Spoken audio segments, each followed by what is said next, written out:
So should I start? Yes, Is ma'am, you Dr. start. Yeah, you can. Okay, fine.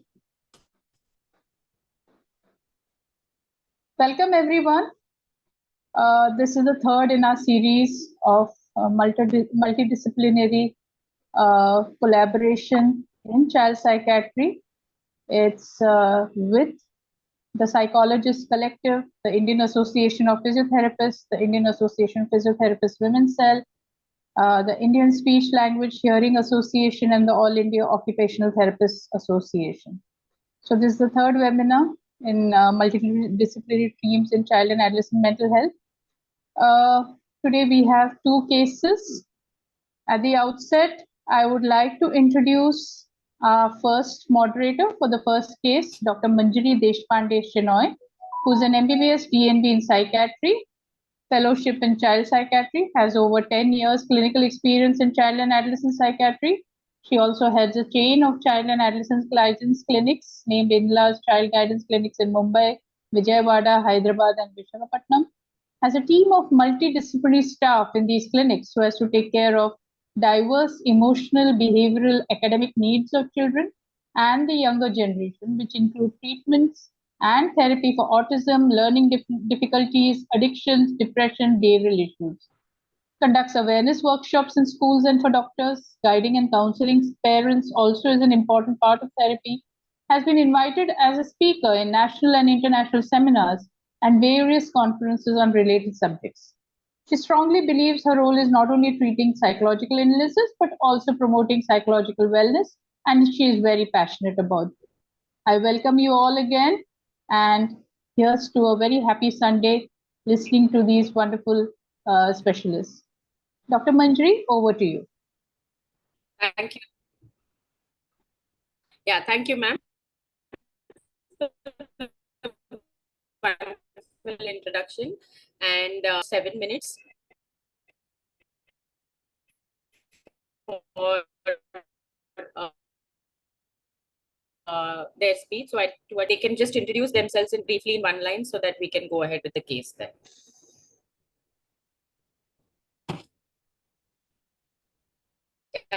So the presenter can start. Hello. With the case, Dr. Anurupa. Hello. Who is, ma'am is the associate professor. Yeah. Shall I continue? Yeah, ma'am, you can probably introduce. Manjari, ma'am, there is some Yeah. problem with your audio. Anurupa, ma'am, you can. We can go with the case. Yeah. Okay. Good morning. Hello. Good morning, everyone. Yes.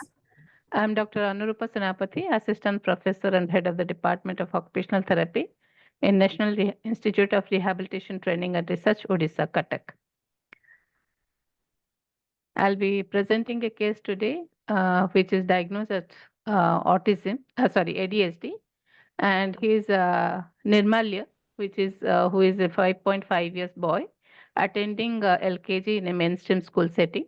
Concerned about Nirmala's academic and developmental progress were observed by his parents and teachers during the class assessment. Nirmala demonstrates delay in motor skills such as balance, coordination, postural control, as well as body awareness, and has demonstrated lack in fine motor skills, which impact his ability to participate in physical activity and peer play activities.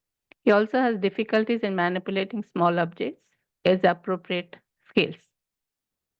Next. He struggles to sustain attention and focus on academic tasks for extended periods, frequently becoming distracted during lessons and activities. He exhibits sensory sensitivities, particularly regarding tactile, auditory, vestibular, proprioceptive sensation, which is evidenced by avoiding being messy, dislikes unusual loud noise, avoid balance beam activities, and respectively, which impacts his participation in various activities. He displayed poor handwriting skills, characterized poor speed, poor legibility, difficulty in coloring with a confined space, and also having difficulties in maintaining proper letter alignment within writing lines. He has difficulty following verbal instructions, often requiring repeated explanations or additional support to grasp new concepts or any task. He also has poor activity level. It is observed that he pushes and spits on other children while playing. He also laughs without any reasons, laughs when sees other peers are crying, shows stubbornness and temper tantrum when when his needs are not fulfilled.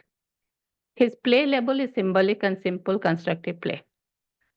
So this concern about Nirmala was came to us with teachers' complaints as well as parents' complaints. So taking into consideration about his complaint, we had interviewed the parents as well as teachers of Nirmala, and we have made a occupational profile for him where we had focused his three tasks, which is the academic task, play behavior, and play activities, as well as his age appropriate ADL skills. Especially, we had focused on eating and dressing. So, taking into consideration these occupations of Nirmala, we had done the first we had done the observation, and first we had done the environmental observation. We had tried to find out, observe his classroom, where we have found out that Nirmala was not sitting in the class for a long period of time.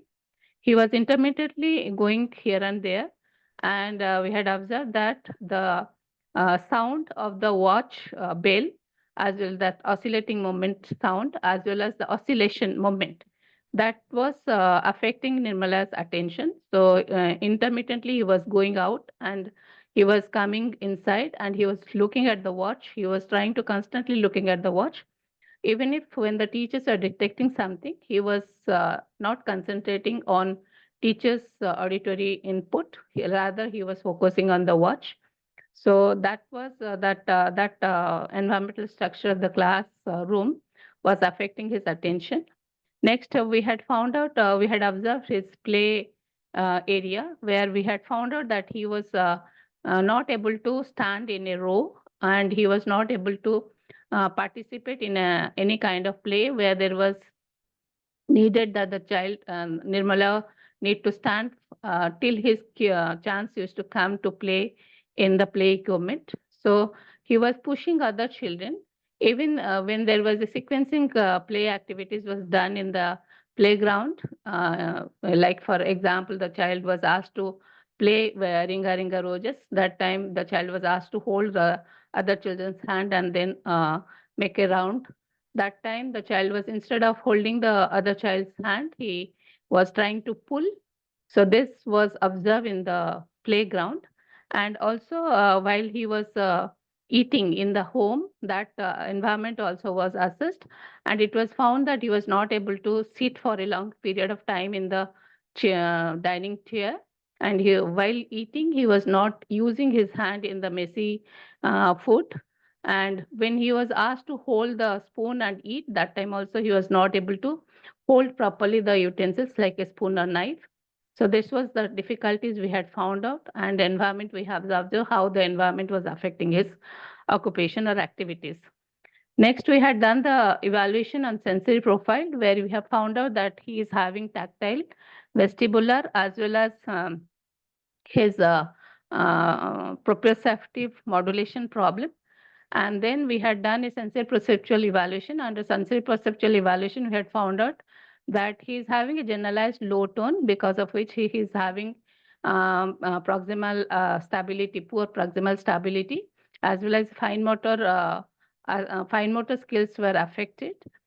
So this evaluation we had done, and based on this environmental analysis as well as on the sensory profile as well as sensory perceptual evaluation, we had planned the treatment for Amulya. Now in our department, when we are treating Amulya, so we had focused on sensory integration intervention, as well as we had focused on sensory diet. In sensory integration, because Amulya is seeking lots of proprioceptive input and avoiding tactile input, and is having a low sensitivity to the vestibular input. So based on sensory integration principles, we had provided lots of input, proprioceptive input, like we had asked Amulya to jump on the trampoline. Along with that, we are giving a auditory stimulation to Amulya to respond to our auditory stimulations. So by providing that stimulations, proprioceptive stimulation, we were able to find out what was the baseline of taking the stimulation and then modulating it and keeping attention to the auditory stimulation, taking into consideration that baseline. We had continuously giving proprioceptive input and trying to making him focus on the auditory stimulation. And because Amulya was also not having a problem, was having a problem in sequencing action and movement planning, so we also had given a rhythmic therapy to him, where we had focused on lots of rhythmic movements. Like, for example, we had given him the paper plate dancing, where we had asked him to move his hand, imitating the therapist, how to move with the rhythm, forward, backward, sideways movement with the paper plate, so that he can do a rhythmic movement. Along with the rhythmic movement, we had also used this interactive metron. In this, we had given a music. Along with the music, he had to do the movement. So this is a computer-based activity what we have given. He was listening the music along with the headphone, and then he was moving his hand and the foot along with the rhythm. If he was able to do some wrong movement, then he was getting a feedback, visual feedback, that he is doing this wrong movement. Even we had used this virtual reality for him. In this virtual reality also, we had asked him to do the movements by looking at the images. Like there are different games which you have given, simple to complex, where the movement were very slowly doing, and then gradually the complex movement was given to him, along with the virtual reality, which was given in our department to him. Also, we had given some of the physical activities to him, like different kind of exercises in form of a circuit training, as well as some heavy sports activities we had planned for him, which was given as a group therapy in the department, so that his motor skills could have developed, proximal stability could have developed. Environmental structuring we had done. Education was given to the teachers, so that like we had asked the teachers that they can allow the child, allow Amulya to sit along with the bin bag, or even we had asked the parents, educated parents, how to give the sensory diet, where like we had asked they can put Amulya in a bin bag while doing any kind of tabletop activities. And also we had asked parents to use heavy utensils, so that he can sustain his stability and do the activities of fine motors and participate in his day-to-day functioning. So this was all about like environmental structuring. We had educated the teachers as well as parents, so that he can participate in the activities as per his need. So this all we are giving Amulya in the department as well as in the school we have educated. As well as we had told parents that they can use a heavy jacket, weight jacket, so that his postural control, which can be maintained, and he can sit for a long period of time for doing any kind of academic activities. So this is all from OT. Thank you, ma'am.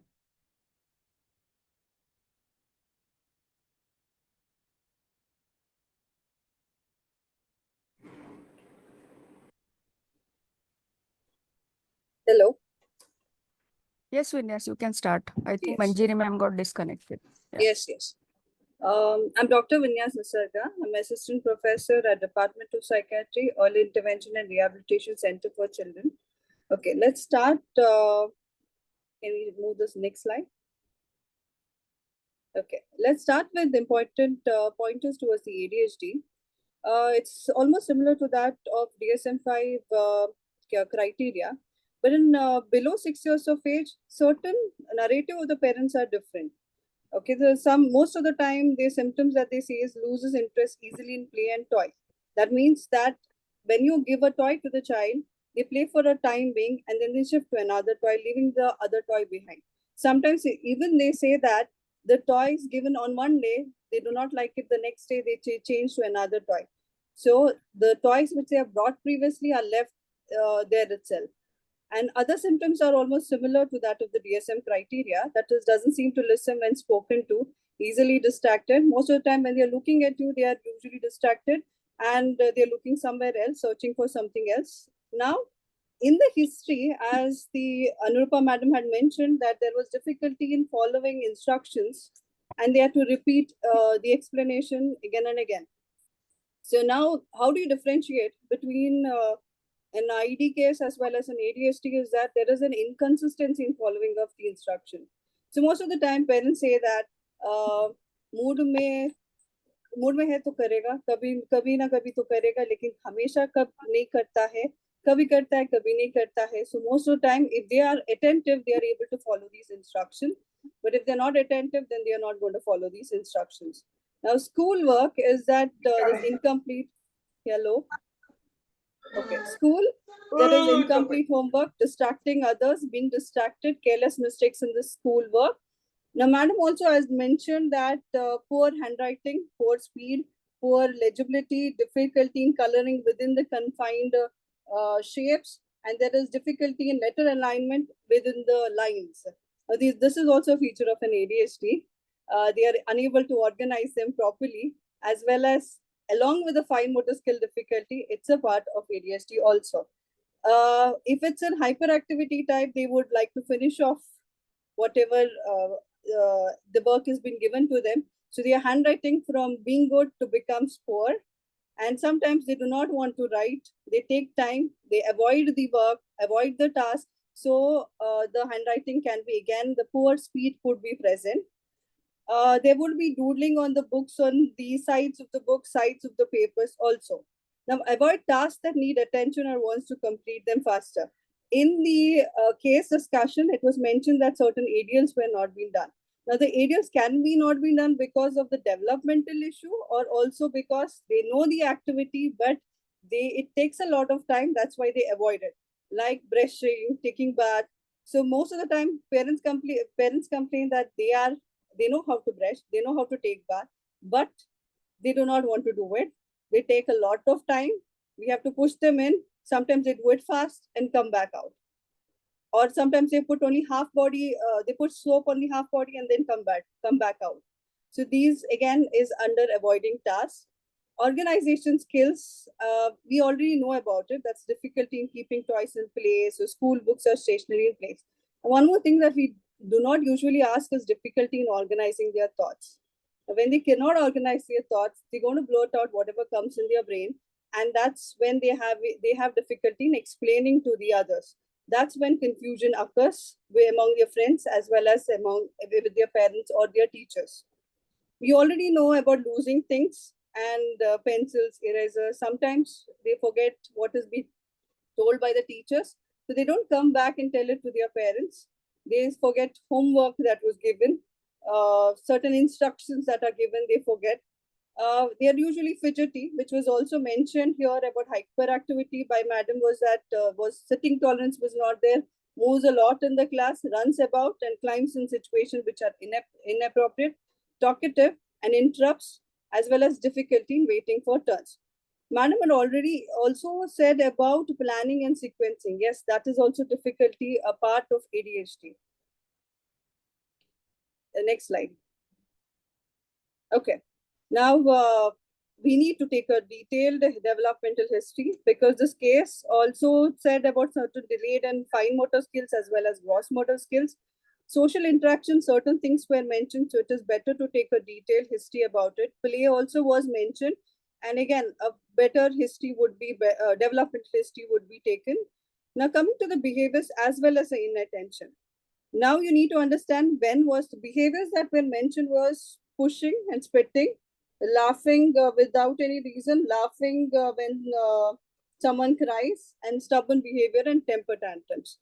You need to understand when did this behavior occur, what was the duration of this behavior, what is the frequency of the behavior, and whether there was any cause for this behavior, whether there's an event that occurs.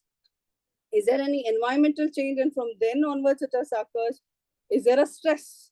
Is there any bullying or abuse? What are the factors which are perpetuating these behaviors. It could be like when the child is hitting or spitting, the other people are laughing, and that can actually reinforce the behavior. So that is one kind of a perpetuating factor. What is the intensity of it? Is there any emotional issues, anxiety is there, or whether there is any depressive features, and that's why the behavior issues can be occurring, or even the inattentiveness also could be the features. But again, ADHD has to occur in different setting and for a longer duration of the time. Since it's a development disorder, it is occurring from the beginning itself. So if it's suddenly occurring indentation, then you have to move towards other causes. Sometimes children are unable to express their emotions, and that's when behavioral changes can be seen. Aerial functioning, I've already mentioned how it occurs. Now, sleep and feeding habits. If there is no regularization of sleep and feeding habits, irritability also can occur. Inattention is again a feature of it. Also, behavioral disturbances can also occur when these are not regularized. Difficulty in academics. Here in difficulty, we've already mentioned what was the difficulty in academics. We need to rule out developmental history as well as the behaviors and emotional issues that I mentioned. ADHD could be a feature for it. And rest of the difficulty in academics, I think it will be covered by special educator. Another history that you have to focus is on parenting as well as family history. Parenting styles, you need to understand permissive or rigid or consistency is there or not in the rule setting, approval of the interest, overprotection, whether it is non-protective. Main part is that the modeling part. If there is certain behavior occurring in the family, then the child can also imitate and is also seen in the other children also, as in he can imitate these behaviors. Details about the family members living in the house influencing the behaviors of the child, interaction of the child with them, their attitude towards these symptoms, the family dynamics and functioning, whether the family has a cordial relationship with each other, there are fights or abuses that is occurring. Family history of the psychiatric and medical history, illnesses is important. Social or environmental history, which I've already mentioned, and Madam has also mentioned that how the interaction with the peers, how he is playing, this is important for therapy as well as how to change these behaviors. Temperament is another factor that you need to focus on. Next slide. In the diagnosis, we need to rule out certain medical conditions, that is seizure disorders, head injury, thyroid disorders, encephalitis, encephalopathy, anemia, and infections. And there are many more, but most of them with post-encephalitic or post-epileptic or head injury, post-head injury sequelae, there is a lot of executive function which is reducing, even inattention. There's presence of inattention, certain behavioral changes occur because of these. Anemia and infection also appear to be as there is inattention symptoms are seen, as well as there is irritability and behavioral changes occur. Now, also medication, certain medication like benzodiazepine can remove the inhibition and certain behavioral changes. Also, behavior disturbances are also seen during that time. A psychiatric condition that you need to rule out is ID. I think last session it was already covered. Autism, because certain social functioning was mentioned, as well as certain, I think, sensory issues was told. So you rule it out. Anxiety disorder, depression. Now, mainly emotional issues, mood disorders are ruling out. Basically, academic issues were seen, as well as certain behavioral changes were seen, and inattention. So rule out these psychiatric condition also. A comorbidity, every childhood psychiatric illness always has a comorbidity. So look in for ODD or development coordination disorder, as this child had almost coordination problems. Mood disorders, anxiety disorders, conduct disorder. In examination, what would you watch for? In ADHD, fidgetiness will be there. When you give a toy to the child, the child will see, play with for a while, and then moves to the another object or toy. Keeps interrupting when you are having a conversation with the parents. There's hyperactivity, which you're seeing as running, Dr. climbing, jumping. Sorry to Yes. interrupt, Dr. Vinyas. I think you have about half a minute. I'm done. or 1 minute. Almost. Okay. I'll just Thank you. finish it off, I think. Okay, these are the things you need to rule out cognitive, and you need to check out for the behaviors. Assessments that you can do is developmental assessments, projective tests to rule out the emotional issues, and certain ADHD and behavior corner rating scales are there. Next slide. So treatment is medication and non-pharmacological methods. In medications, I think you can give risperidone, atomoxetine, methylphenidate, aripiprazole. Atomoxetine and methylphenidate risperidone is what you can give for ADHD. For behavior issues, you can also give risperidone, aripiprazole. Sometimes even haloperidol at very low dose can be given. Most of them approved are more than 6 years of age. SSRIs you can use for any emotional issues if it is attached with it. Non-pharmacological methods, I think these will be discussed by the psychologist. Shortly, I want to say about parent management. There has to be clear, short, specific instructions. Instructions should be consistent. Positive opposite behavior should be there. And there should be a good parent-child interaction. I think that's it. Thank you. Thank you, Dr. Vinyas, for that very comprehensive outlook. We now have the psychologist, Ms. Sonali. Please go ahead with your presentation. Right. Thank you so much for this opportunity. I'm Sonali Bane. I'm a clinical psychologist and an art-based therapy practitioner. I'm currently working at GAT Counseling Center as a school psychologist. And Dr. Vinyas has covered like a lot of it. So I'm just going to quickly rush through this so that I save up on some time and talk a little more on the management part of it. I would agree with Dr. Vinyas in saying that a detailed psychological history in terms of case history would really help us to understand where are the symptoms that are leading to and where is it that is coming from. Sometimes if there's any prenatal history or if there's any birth history that could be leading to some of the developmental concerns, or sometimes that, if there's any developmental delay and then the child has picked up on certain skills, maybe that could be happening. Another thing is what I would want to say and highlight a little more onto it, that very often when such a case is presented, I definitely like to dwell a little more into the parenting styles. Very often what happens is that I've noted that, majority of these times that we all know that things both the parents are working, and sometimes that this child is being left alone by to be taken care by grandparents, maybe back at home, or maybe the nanny at home. These children engage a lot into the screen time, which at times is one of the major reasons for some of these behavioral disturbances, is what I have noted.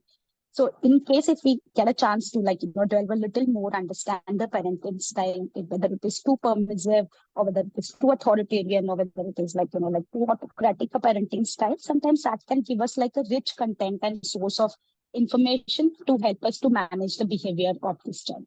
I would quickly go ahead and say that when such a case would be presented, I would have a chance to screen this child for the understanding of the social quotient and a developmental quotient, to give us an idea about his socialization, communication, cognition, gross motor, fine motor skills, just to get an idea as to in case if there's any lag and we need to work on that thing as of first.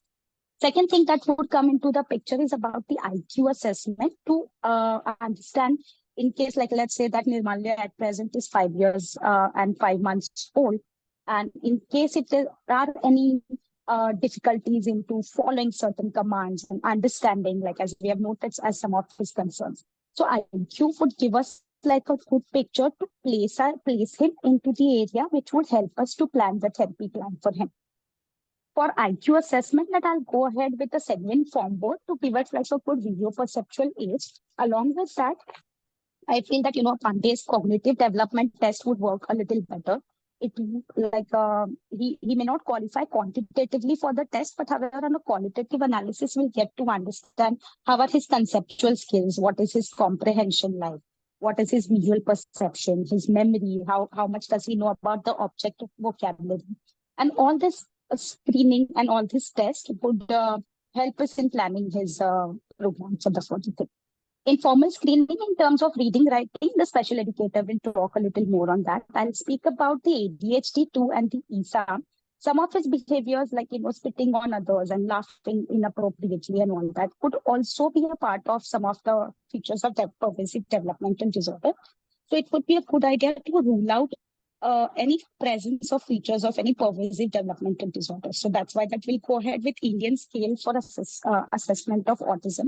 We'll get an understanding on the various domains for that.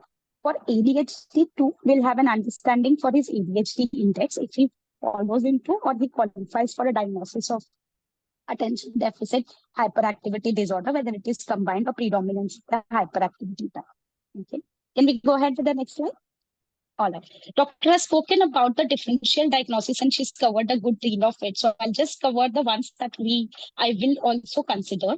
Can you go to the previous slide? Yes, thank you. So I'll also consider that some of these behaviors of that it could be like a next one, ma'am. Yes.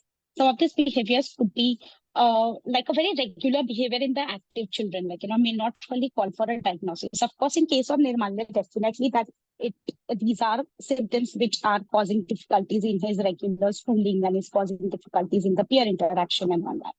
IT definitely that will rule out in case if there's any understimulating environment, sometimes the children are very intelligent and they have learned a good deal of things back at home and in the school, if they're still learning A for apple, B for ball, they're likely to get distracted. So maybe in case if we understand his IQ understanding and if we can understand that, that this could be an understimulating environment. On the other hand, some children do come from a very chaotic background back at home, that they do not really have a good grounding and a good schedule following at home, and that could be leading to some of the difficulties.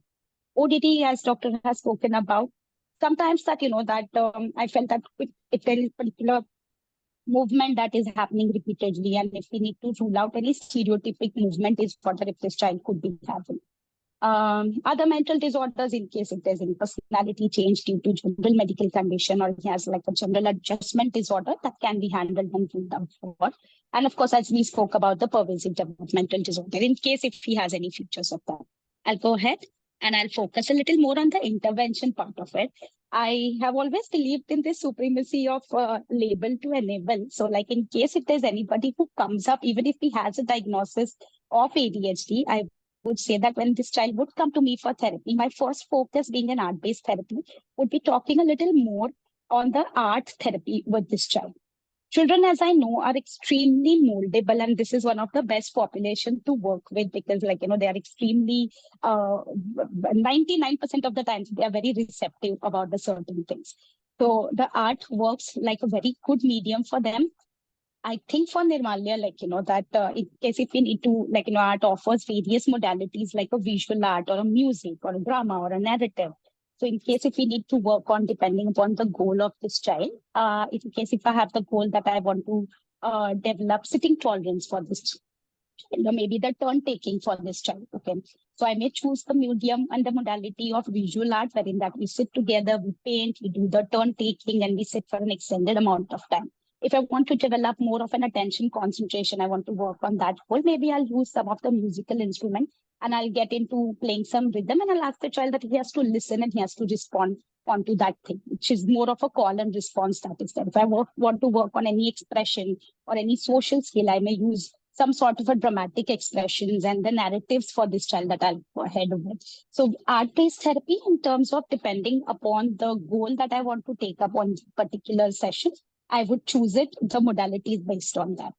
Going ahead, behavioral therapy, of course, that, being 5 years, 5 months of age, I'm assuming somewhere that this child could be in junior KG or senior KG. I'm sure that he will be in the IQ falls in the average and above average range. We know that he would be capable of understanding what are the consequences of his behavior and what is it that is triggering. So maybe using more of role plays and maybe using more of narratives, and telling the stories, and stories work absolutely wonderful with the children.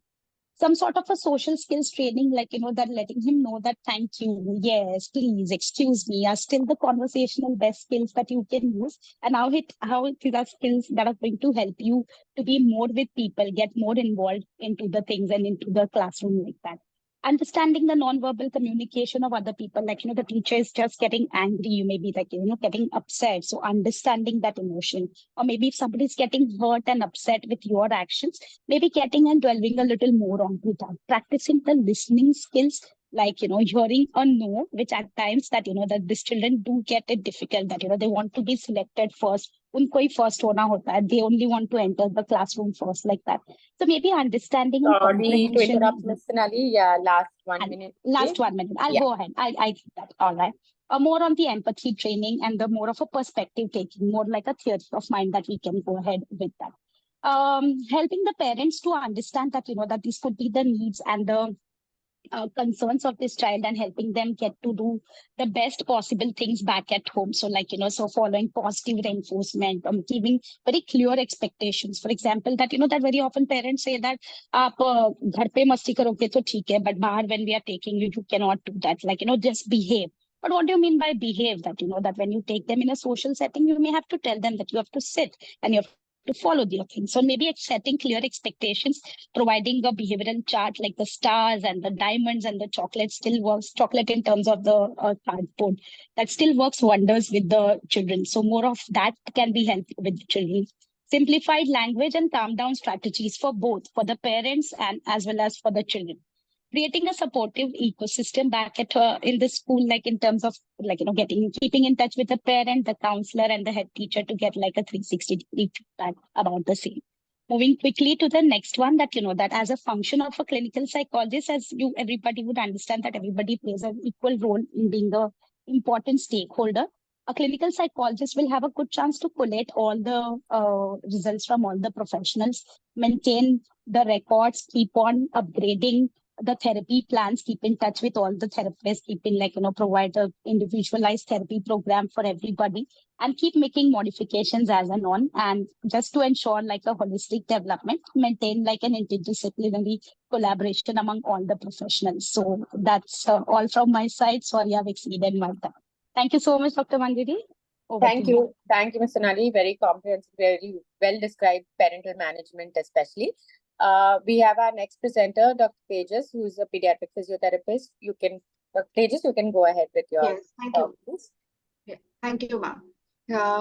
Myself, Dr. Tejas Borkar. I am Associate Professor and in charge Head of the Department, Pediatric Physiotherapy at Dr. APJ Abdul Kalam College of Physiotherapy, Pravara Institute.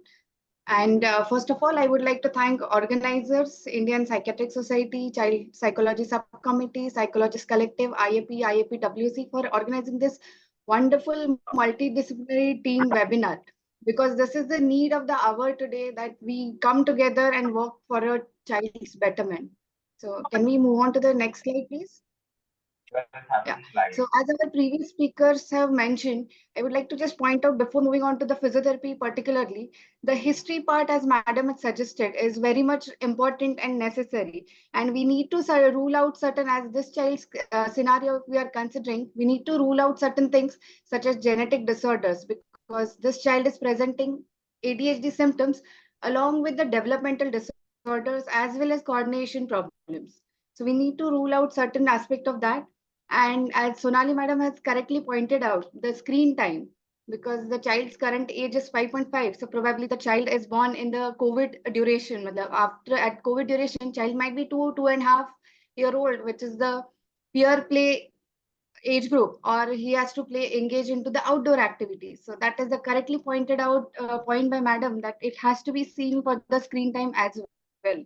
So moving on towards the physiotherapy, as the child is presenting with fine motor issues, handwriting, balance, fine motor skills, as well as body image and temporal organization problems. So we have to progressively design a protocol which will suggest us, and each component will be treated accordingly. So as a physiotherapy perspective, moderate to high intensity exercise will definitely help to have child's physical activity improved, as well as social and behavioral skills. If we see the case scenario, in that case scenario, it was mentioned the child is inattentive as well as hyperactive. So I would like to say maybe the child is presenting features of both combined type of ADHD, where he is missing out both the things. So when we are working on this, majority of the studies which have been recent days conducted have been shown that physiotherapy or physical exercises, yoga, even martial arts have improved child's both attention sustained as well as selective attention in ADHD. Physical exercise also has shown to improve the anxiety, stress, even the tension related to the ADHD. Can we go to the next slide?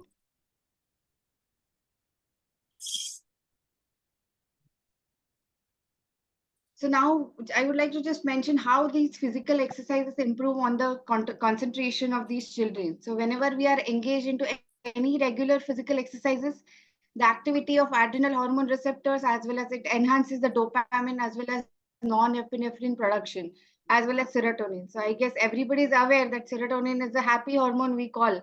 and we engage into physical activity, immediately we all also feels much better, and our concentration throughout the day is much better. So ultimately, all these things lead to improve in concentration of the child, and as well as this helps, physical exercise will help into the external information also child will be receiving. Whatever form of activity child is engaged in, the external inputs will matter, and further child has to coordinate within the body receptors as well as he has to interact with the environment. So ultimately, it is going to help and enhance his attention. And whenever we are engaging into these physical exercises, if we are trying to keep it in the form of play therapy or fun way, definitely the child's engagement towards this will be improved. Can we have next slide? So when we talk about physiotherapy in ADHD, as Anuprita madam has also mentioned, the sensory integration therapy is very much essential because this child's presentation is with all the systems, sensory systems, tactile, auditory, vestibular has been involved. So we need to identify the right component where the child is responding to us, what area it is affected. Suppose the child is showing the tactile hypersensitivity. We need to introduce these sensory inputs gradually towards the child and slowly work onto it. So when we are talking about even child is rushing into things, the child is here crashing into people, if you will see the symptoms, that means the child may have the proprioceptive system which is seeking. So here we need to introduce different proprioceptive mechanisms in which the child can be given those inputs, and we can work on that. So when we are talking about this, we can have the child into isolated room. Why I'm saying that? Because his child is getting easily distracted. So if we can set a limit or we can set a boundary whenever we are working as a physiotherapist towards the child, if we set a proper boundary of the child, and if we can get child voluntarily into that boundary, it is very much appreciated, and then we can get child's focus and attention to the activity which we are working on. So the sensory integration therapy, we can work on all his three sensations which has been lacking here, and we can work on that. Even the sensory isolation, when I'm talking about in a specific room or where the minimal interaction of the external surrounding is there at the beginning, we can slowly gradually introduce these sensory inputs gradually as the child's distraction child's concentration level improves. So for that it will be very much helpful. The other point we can discuss here is neurobehavioral therapy. So along with the physiotherapy methods, we can introduce certain behavioral aspect also for the child. Coming to the balance training, if we notice that the child is having developmental delay, along with that child was having balance issues, he was not liking onto the balance beam, he did not like the vestibular balls. So what I said about setting up the boundaries, after setting that boundaries, we can slowly challenge child's balance. We cannot immediately come and ask child to, okay, chalo, let's go today on the trampoline, stand up there and start jumping. He will not be doing that. So once we have to come into that boundary, once slowly we will start with the sitting activities where the child is sitting on the vestibular wall. We are challenging his balance, and slowly will progress to the next activities. Then as Vinyas madam also definitely consider that yes, coordination is affected, so we need to check for the developmental coordination disorder as well. So his both coordination for the lower limb as well as upper limb is affected. His fine motor training also showed that fine motor assessment showed that he is having difficulty in fine motor activities, handwriting skills. So we can definitely work on the grip exercises. There has been studies proven that if we are working on the pincer grasp, it will definitely help into improving the handwriting as well. So slowly, if we start focusing on each and every aspect of the child's daily life, that is ADLs which is affected, we can definitely improve child's handwriting. Maybe we can work on the focusing into the objects. We can just start with the simple to complex activities. We can just merely go from the bigger shape to the smaller shape. Like that way, we can work with his fine motor training. Most important, another aspect I would like to say is breathing exercises. As the child will work with the coordinated breathing exercises, more amount of relaxation can be introduced into child. And coming towards the aquatic therapy, I would like to say, whenever we are working with child with ADHD, if we slowly introduce a sensory input such as aqua therapy, definitely it is going to help him in the tactile way. It is going to challenge his balance, and majority of the times child likes the aquatic therapy.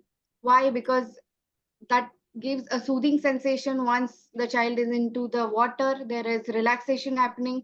The child's work, whatever work is being increased, or the work of breathing has been increased, can be regulated through these aquatic therapy. So definitely when we work with child with ADHD, the physical activity is really essential. And a lot of studies and literature in the recent days have been shown that whenever we are talking about physical exercises, yoga definitely helps. When we are talking about stretching exercises, we're talking about Tai Chi or any martial arts. The studies have shown that yes, it is proving to be very much beneficial to gaining the concentration and attention of the child. So this can be the collective method of management where all the occupational therapy, physiotherapy, psychologist, special educator can come together and work on the child's betterment. So thank you so much. Thank you, Dr. Tejas, for the brief. So we now have Dr. Priya Nayak Gole, who's the speech language pathologist. And Dr. Priya, you can start with your presentation. Yeah, thank you, Dr. Manjuri. First of all, good morning, everyone. This is Priya Nayak Gole. I'm a pediatric speech pathologist, right? And first of all, thank you, IPS, Western Zonal Branch, and my home body, Indian Speech Language Association, for this opportunity. So there has been a lot of information already that has come from my esteemed co-professionals, and every bit of it is true. So as far as speech language assessment is concerned, we always follow the family-centered protocol. So you can imagine this parent who has already been through a lot of assessments, and there have been a lot of talk about differential diagnosis and all that. So it becomes very difficult sometimes for the parent to fathom all the information, and at times it gets overbearing as well. So very important, as everybody has said, observation is the key. So I'm into private practice, so it becomes very important for me also to save time and heads. So initially the child may not be opening up to a lot of elements, and even the parents for that matter. So we do a lot of detailed history taking, and I go with a lot of video recordings of feeding. So particularly chewing along with postural observation that has been also mentioned earlier. And because I would like to know, there is a lot of mention about sensory sensitivity and all that. So whether there is oral sensory element present as well. So if there is, normally these kind of kids do show a problem in clarity, speech intelligibility that we say. So is it because, could be because of the oral sensory motor issues, or it could be because of the attention. So we have different checklists. Receptive and expressive language status, we have various checklists, and in fact one developed by our own Maharashtra Speech Language Hearing Association, MTTCM. It's a wonderful, very comprehensive checklist that we use to help in setting up goals, as well as, for documenting the therapy. And one element that I always stress on is the auditory processing issues.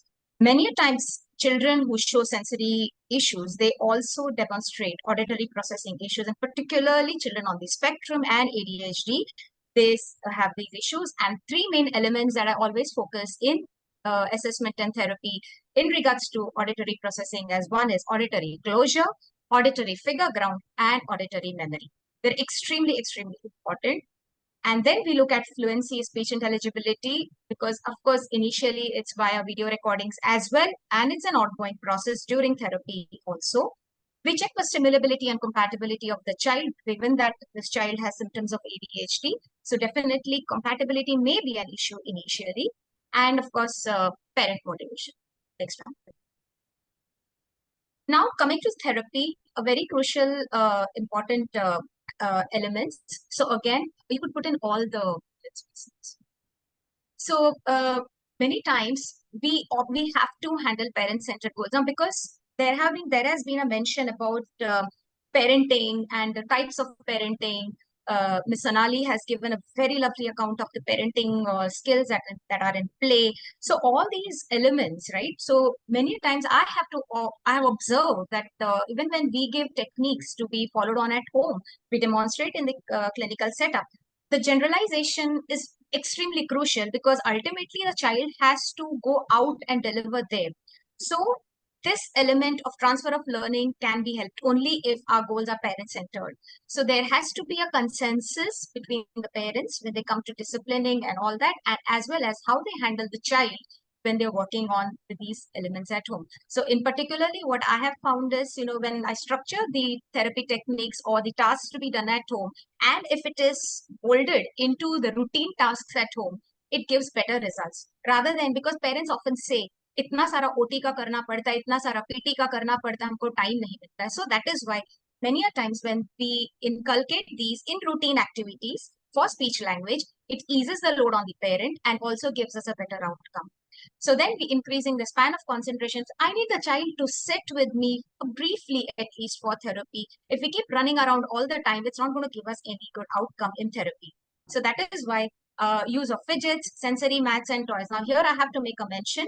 We have wonderful occupational therapists in our team when we have this discussion with them and come to a consensus as to what kind of fidgets, what kind of sensory mat, etc. can suit this particular child, because it helps me in my therapy sessions as well. And a very important element that I focus is voice modulation, because this helps him to regulate as well because of the auditory processing elements that come into play. I cannot scream at the child because it might only cause the child to get, things to get haywire further. Improving auditory processing skills, like this is again what I mentioned. I use a combination of metalinguistic and psycholinguistic abilities, a combination of top-down and bottom-up approaches. These are all evidence-based practice, and that is why very, very important. Very often, children with ADHD or on the spectrum, like in this particular case, we have seen that they do have speech intelligibility issues. Like word-wise, a word or two, the child might be clear, but then the child wants to narrate something and he goes in a jargon format. So that's very often linked with auditory processing issues. You may even observe some of these kids having an accent when they come to, speak English, particularly because sometimes it's an exposure to excess exposure to the media, or it is also an auditory temporal deficit that comes into play. So that is why auditory processing is very, very important, and I stress a lot of it everywhere. There's a lot of talk about executive functioning these days, and so obviously somebody also mentioned breaking down of commands. So given that when we're working on receptive language, chunking of commands often helps. Again, it eases the parent to ease into the home program. It helps. Use of visual aids.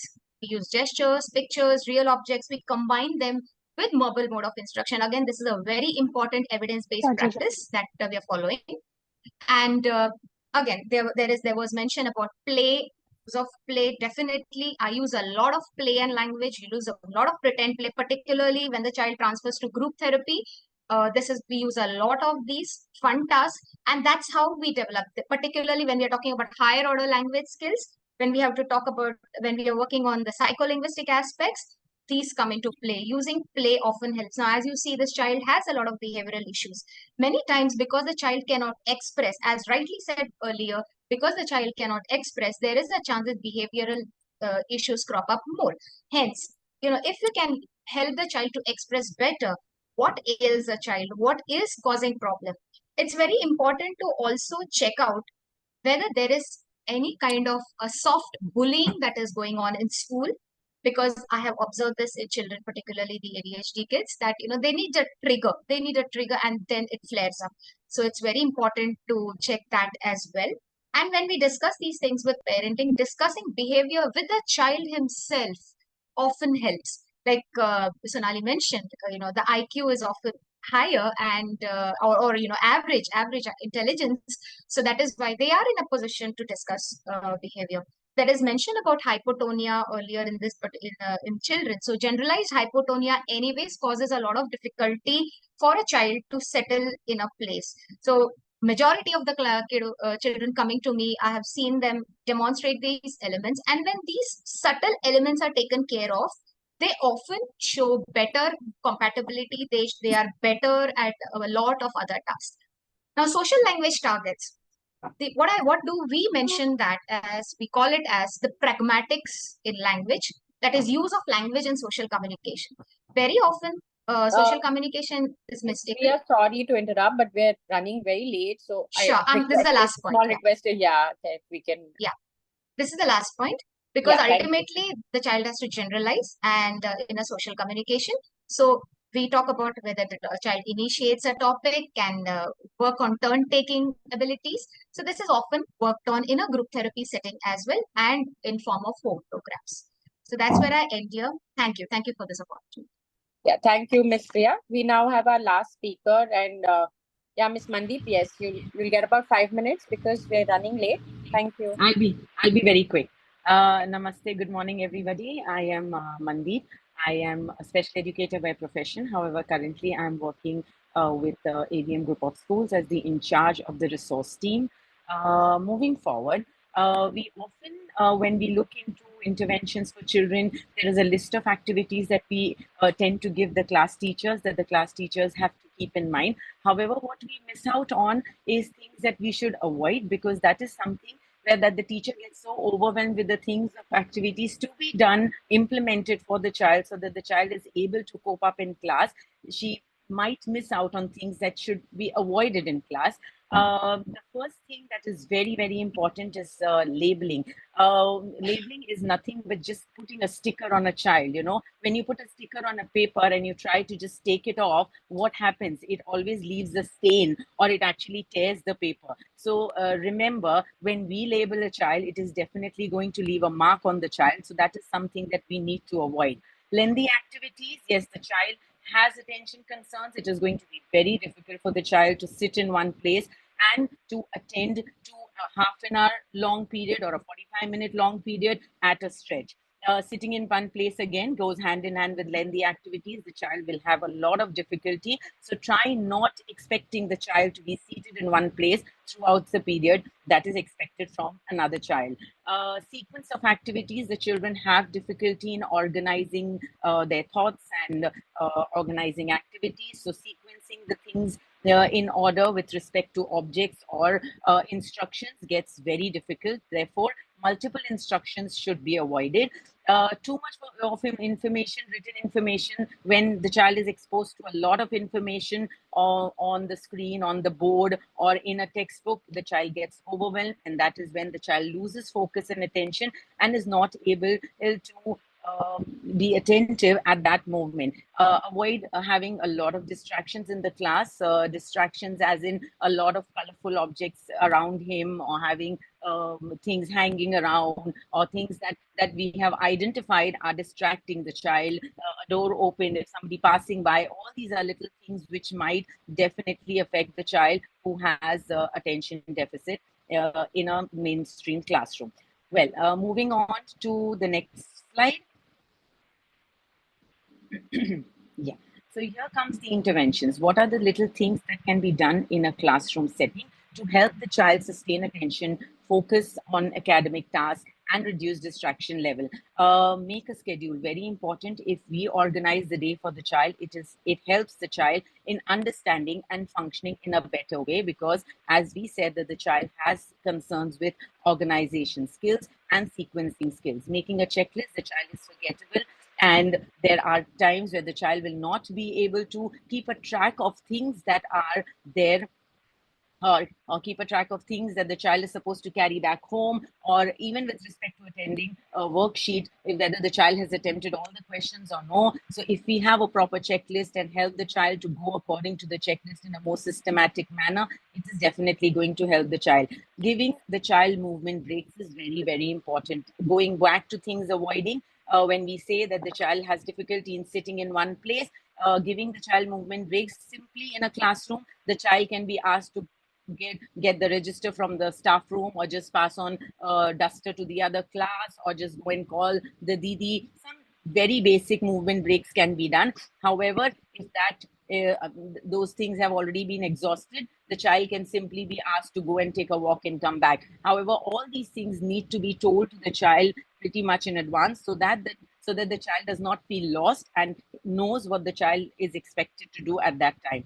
Have a shorter assignments. Yes, the class teacher should try having shorter assignments for the child, as in, if suppose, for example, the rest of the class, it's the 10 sums are displayed on the screen, and the children are expected to do 10 sums. The child having attention concerns and hyperactivity can be given 3 to 4 sums at one time and expected to do that. However, again, those 3 to 4 sums can be presented one at a time, because when we say a lot of information given to the child, a lot of content exposed to the child confuses the child. Extra time, because here the child is going to take longer to be attentive or to pay attention to a given task. So the extra time will definitely should be provided to a child who has attention concerns. Having a cozy corner, as in you have a corner in the class where you feel that the child is, as we know that the child is hyperactive, the child can go back to that cozy corner where you can have some fidgets for the child, where you can have some movement breaks for the child, you can have some puzzles wherein the child can channelize his energy so that the child can get back with the class and at pace of the class. Use hands-on and practical application for teaching concepts, very important. Only listening or only looking at the screen is not sufficient for children with attention concerns, because they struggle in sustaining that attention for a long time. So these are some things which can be incorporated in a classroom, in a mainstream classroom setting. Going on to concerns with his handwriting, a lot of fine motor activities need to be incorporated, because going back, before we get into strokes and all, we need to understand that the child definitely has concerns with his fine motor, is why the child is not able to write in a legible manner or in an expected manner. Coloring within raised borders, pre-writing strokes, here again, simply by tracing using a paper and a pencil is not sufficient for the child who has concerns with writing. Here, different modalities, a mix of different modalities is definitely going to be beneficial. So using a lot of tactile so that the child masters the stroke first and then applies it on using paper and pencil. Activities to develop eye-hand coordination, very important. It is helping the child to sustain attention, to get back his focus and concentration as well. I have already listed few of the activities. It is on the screen. I will not read it. It's just self-explanatory. Modified material, what are the things that can be done? A modified material in the classroom, we can have broad rule papers, because here we know that the child is not able to fit in the letters within the lines. So if we are giving a red and blue, the usual red and blue lines, that's not going to be sufficient for the child. The child is struggling in fitting the letters within the lines. So we need to get customized ruled papers. We have pencil grippers that can be suggested for the child. And simply, if the child does not, if pencil grippers are not accessible, we can simply wrap a little hard clay on the pencil and use that as well as a pencil gripper. Comfortable seating, yes, seating near the teacher, having a peer buddy who can help the child to get his attention back, like a prompter, something like that can be done in class, so that it helps the child in achieving what the other children are expected to do in a class. Well, comfortable seating also talks about the comfortable chair, the height of the chair and the table, so that the child is able to rest his elbow properly while the child is writing, because children having difficulty in writing tend to complain of failing fingers and hands. So all those things can be taken care of. Well, with this, I come to an end. I think positive reinforcement is something that needs to be used for any child and every child. It's also for all of us. Simply by using a line that I believe in you, are beautiful words that can help your student to feel belonged and safe. Help your child identify their strengths and achieve things one at a time, and not overwhelmed with information. Thank you very much. Thank you, Ms. Mandeep. Thank you for that wonderful presentation and very quick, very nice tips for teachers especially to follow. So I think we've completed all the presentations. It was indeed a very good discussion with the multidisciplinary team, each adding their own valuable inputs to the presentation. So I think we are already running short of time. I think only 1 or 2 questions we can take. So Ms. Jaya has asked, please explain a bit on aquatic therapy. If either the Dr. Tejas or I don't know who wants to take up that answer. Thank you, ma'am. I'll take up that. So aquatic therapy, when we are talking about, so it will be a good tactile input for the child. So whenever we are introducing the aquatic therapy, we can initially start with some messy play with the help of water, maybe sand, and then gradually introduce. We cannot immediately put child into swimming pool or aqua pool. because that will be overwhelming for any child who is not happy with any tactile or vestibular inputs. So gradually we can introduce some messy play, some play with the water, and then gradually we can help the child go into pool and work with some exercises, some coordination activities into the water. So Sure. thank you. Thank you. Someone has asked also, can you explain something more about art therapy? I think Mr. Can I- Nadi, you spoke about it Yes, here. I'll take it up. Art therapy, as in like, the art-based therapy works on the principle that, there are certain modalities that you can use with the children, which are in terms of the art. It's like visual art, or maybe music, or dance, or drama, or maybe narratives at times. So the goal of the session remains, which is like your focus that stays, like it works on a metaphor. So let's say that my child Nirmalya, she was 5 years, 5 months old, who's extremely hyper. So I call it like a metaphor of a bouncing ball. Your And voice I is have not. my voice is breaking. Yeah. Is it better now? Yeah, it's better now. Mhm. So, like, I was talking about if Nirmalya is 5 years, 5 months old, and he is somebody who's little more of energy and he's always on the go. I may call it as a metaphor of a bouncing ball. And I have my therapy and my session planned on this metaphor of a bouncing ball. So I create maybe clay activities that I talk about this ball and how this ball has a lot of energy and how do I get this channelized. So this once upon time, like, I'll build up a story on that ball, that how this ball is going to school and now he has to listen to the teacher. So if he has to answer something, so he's going to raise his hand. If the teacher says very good to him, so he waits for his turn and he does that. So when you depersonalize and you put it on some other object, the children are better able to understand that, that they take it up rather than preaching and saying like, you're not supposed to do this. Ye mat karo, wo mat karo, aisa mat karo. Listen to the teacher. So this sort of a things that the therapy session is planned accordingly. Of course, it's a pre-planning thing that happens. And there are times that, that the session keeps, the child takes the lead at times and the therapist takes the lead. So the art session generally can use any different modality that the child could be comfortable and could be interested into that. And you need to have like a proper degree to run the art-based therapy. So you need to be trained as an art-based therapy to use art as a medium. Otherwise, it is just a simple art and the craft that happens, but not like a therapy. So that's all from my side. Thank you, Sonali. Dr. Deepti ma'am has asked, is there any role of interactive metronome in ADHD treatment? Interesting question. Dr. Vinyas, do you want to add to that?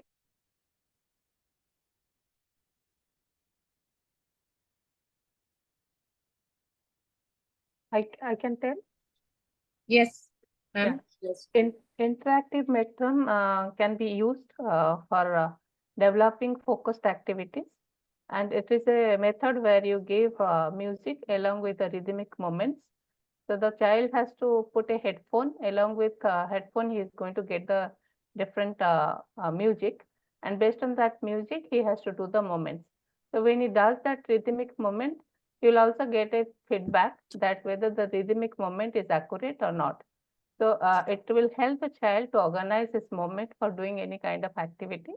And this type of, through this intermetron, we can give the activity based from simple to complex. As the child listen the music, the music bits will be very simple, where he has to do a simple movement. And gradually, if he does, the proficiency is good in the moment, then we can go into the complex pattern of music and complex pattern of movement, which helps the child to organize his movement while doing some of the activities, which also helps the child to keep on attending the auditory stimulations and following and planning the moments. So it is very useful for the ADHD children, and that helps lots of problems of the child, especially enhance their academic performance too.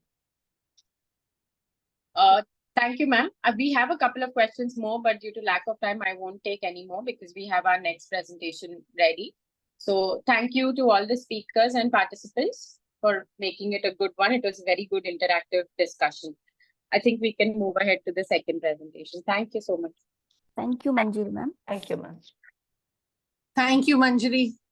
And thank you to all our speakers in the first case. Of course, time is always short, and that's the whole idea of having these virtual multidisciplinary teams, so that we understand how to stay focused, because all of you are experts who have joined us also, and we have to see how best we can manage within the time, even for the discussion and when the child is with us, right? So the idea of this whole endeavor is to create networks and to try and discuss cases where we don't have individual setups.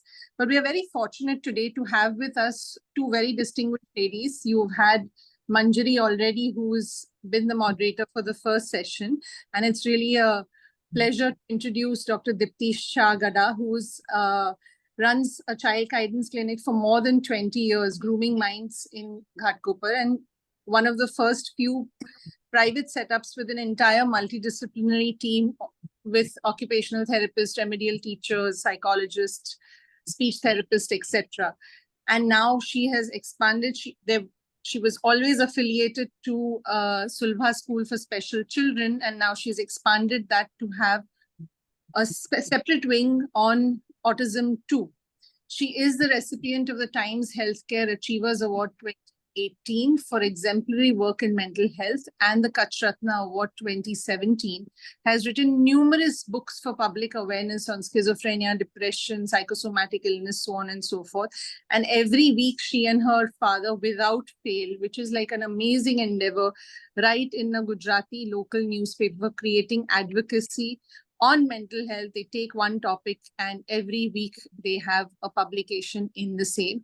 She's a very sought after orator, and therefore you can see that she's been there for more than 500 workshops and counting. And more importantly, she's a very dear friend. We go back a long, long way, the same 20, maybe more years. And she's a prime example of reverse aging, where every time you see her, she looks younger. So I'm not going to be between the two of you, and I'll request Dipti to take over. And just one request to all the speakers. We know you know a lot and you have a lot to contribute. Please stick to time so that we can have ample time for the discussion too. Thank you. Dipti, over to you. Thank you so much, Alka, for that wonderful introduction. I think the IPS West Zone branch is doing an amazing job by having this webinar series. It is providing a lot of insights to all of us how to deal with the patients that we see on a daily basis. Today now we have a discussion on cerebral palsy. It's a very common developmental disorder that we see in children, about 3 in 1,000 children, which affects the muscle movements, coordination, tone, posture, due to an abnormal brain development or maybe damage to the brain in the prenatal or the natal or postnatal time. It's a chronic condition with considerable morbidity. Many a times in severe patients, we need some medical management with medications like muscle relaxants, diazepam, baclofen is used orally as well as intrathecally. We use botulinum injections. There's also surgical intervention that may be required in terms of releasing the contractures, limb lengthening. Sometimes we need rhizotomy and those kinds of surgical interventions in order to keep the child more functional. But of course, everything begins with physical therapies, occupational therapy, and the team that we have here today. We will understand how to deal with children with cerebral palsy with a case which will be presented by Dr. Shraddha Diwan. Dr. Shraddha, will you introduce yourself and present the case? Yes, ma'am. Good morning, everyone. Myself, Dr. Shraddha Diwan. I'm working as a lecturer and head of the Department of the Adult and Pediatric Neurology at SBB College of Physiotherapy, Ahmedabad, Gujarat. Thank you, the organizing team, for giving me the opportunity to share the case. And thank you, Forum, for giving me consent to present her case.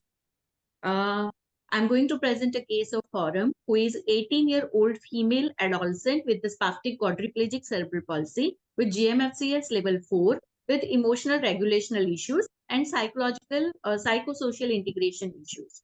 In the birth history, Forum is born preterm normal delivery at 28 weeks of post-conceptional age With the low birth weight of 1.2 kg, she was kept on ventilator for 5 days, gradually shifted to the O2 hood and gradually again shifted to the step-down unit with a huge long NICU stay of 2.5 months. In her developmental history, she had delayed motor milestones and she had learned independent sitting at the age of 3 years following extensive physiotherapy management. She started walking with a walker at 7 years of age, but fortunately, she was not having any speech delay. In surgical history, she maintained walking with the walker, but gradually with the abnormal gait development, she had to undergone single event multi-level surgery. She had to undergone that surgery and done the hamstring release, calf release, and adductor release at the age of 10 years. Following painful menstruation symptoms, she had to undergo hysterectomy at the age of 15 years. The mother was really very thin and forum was getting increase in the weight. Following that, she had to undergo removal of the ovary because of persistent abdominal pain at the age of 17 years.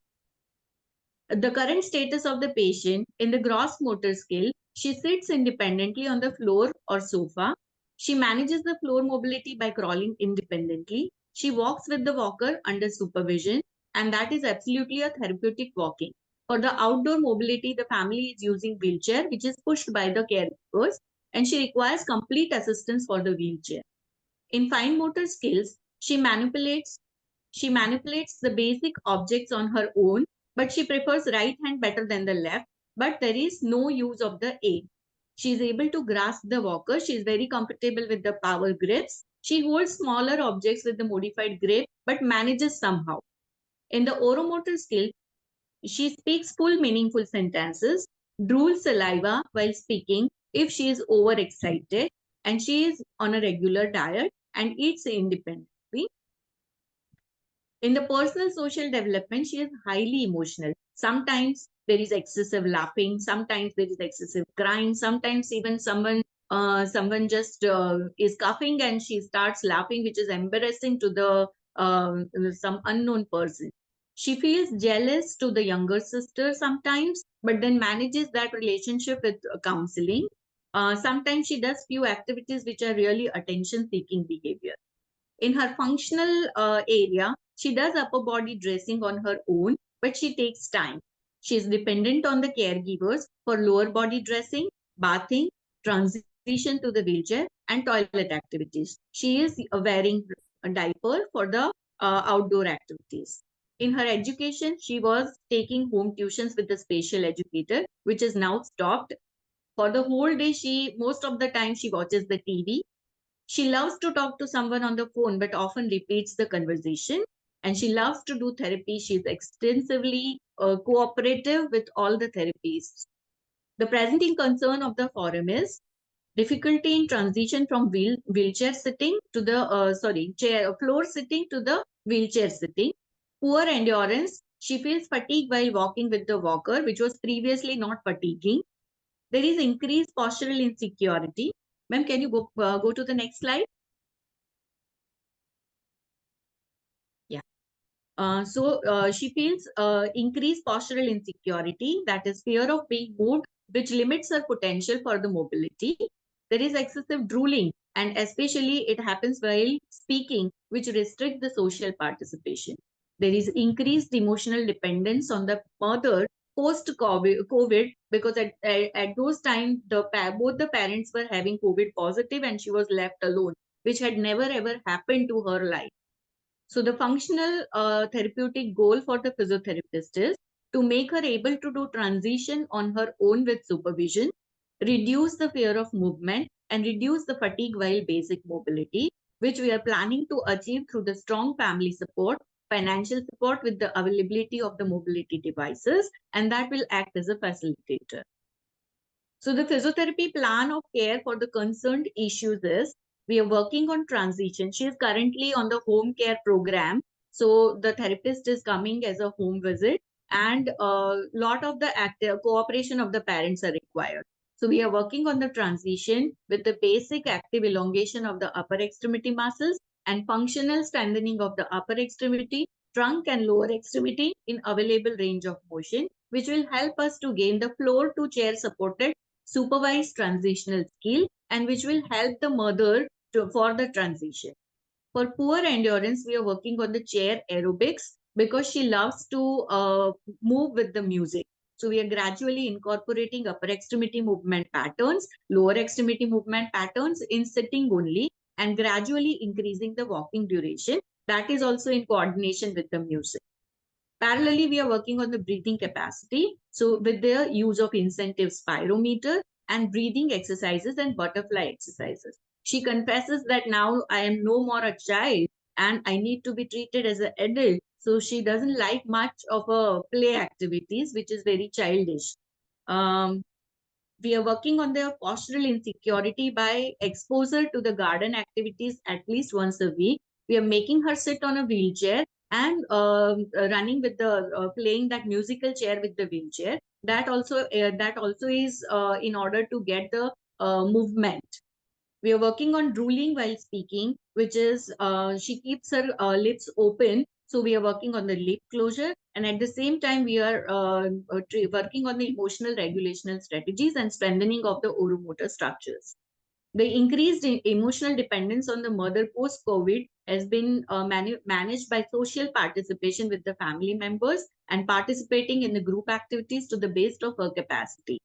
We are working on the back care strategies for the mother, as mother is also having prolapse intervertebral disc following lifting and transferring forum to the wheelchair and the outdoor activities.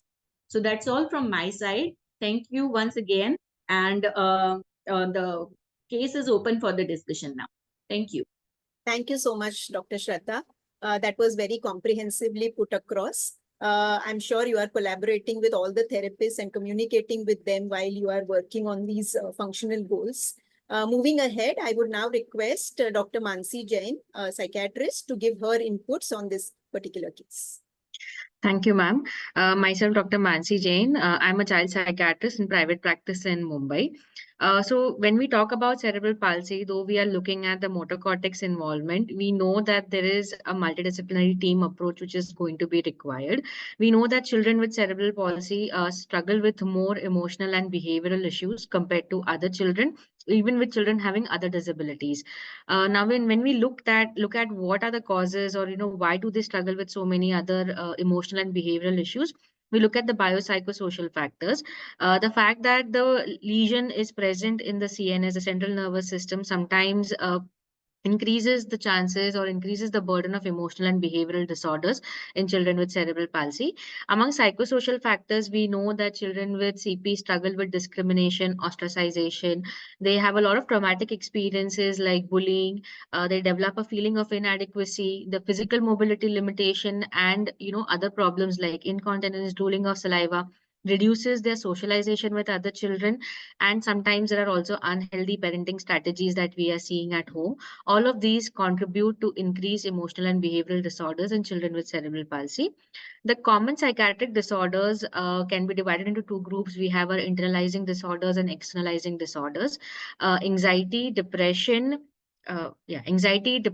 intellectual disability, autism spectrum disorder, even for that matter, ADHD, specific learning disorders are very commonly seen in children with cerebral palsy. Sometimes we see the development of oppositional defiant disorder and conduct disorders also in children, especially in this case when we are saying that there are a few attention-seeking behaviors. If not corrected, they might lead to full-blown disorders in later age. We also see a lot of repetitive behaviors and a few compulsions in these children.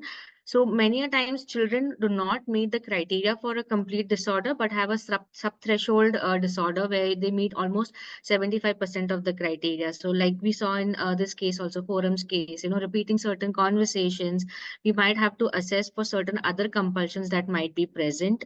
Another important factor that we need to look at is the family dynamics. So right now the child has developed a lot of dependence on mother for her activities of daily livings. But what are the dynamics between the other family members? Why the sense of jealousy compared to the other sibling? One factor that could be is that the child understands the sense of inadequacies or the deficits that the child has, and that is why the sense of jealousy compared to the sibling. But are there other parenting factors which are contributing, especially in a country like India where there are multiple types of family? We have the joint family, the 3 generational family, nuclear family. So every family has a different kind of dynamics, and we will have to look at them. We also know that taking care of someone with a chronic disorder causes a lot of caregiver burnout. Caregiver burnout can lead to a lot of parenting issues like inconsistent disciplining or not setting any limits or boundaries with the child. Sometimes even inappropriate disciplining, like, maybe getting angry or hitting the child.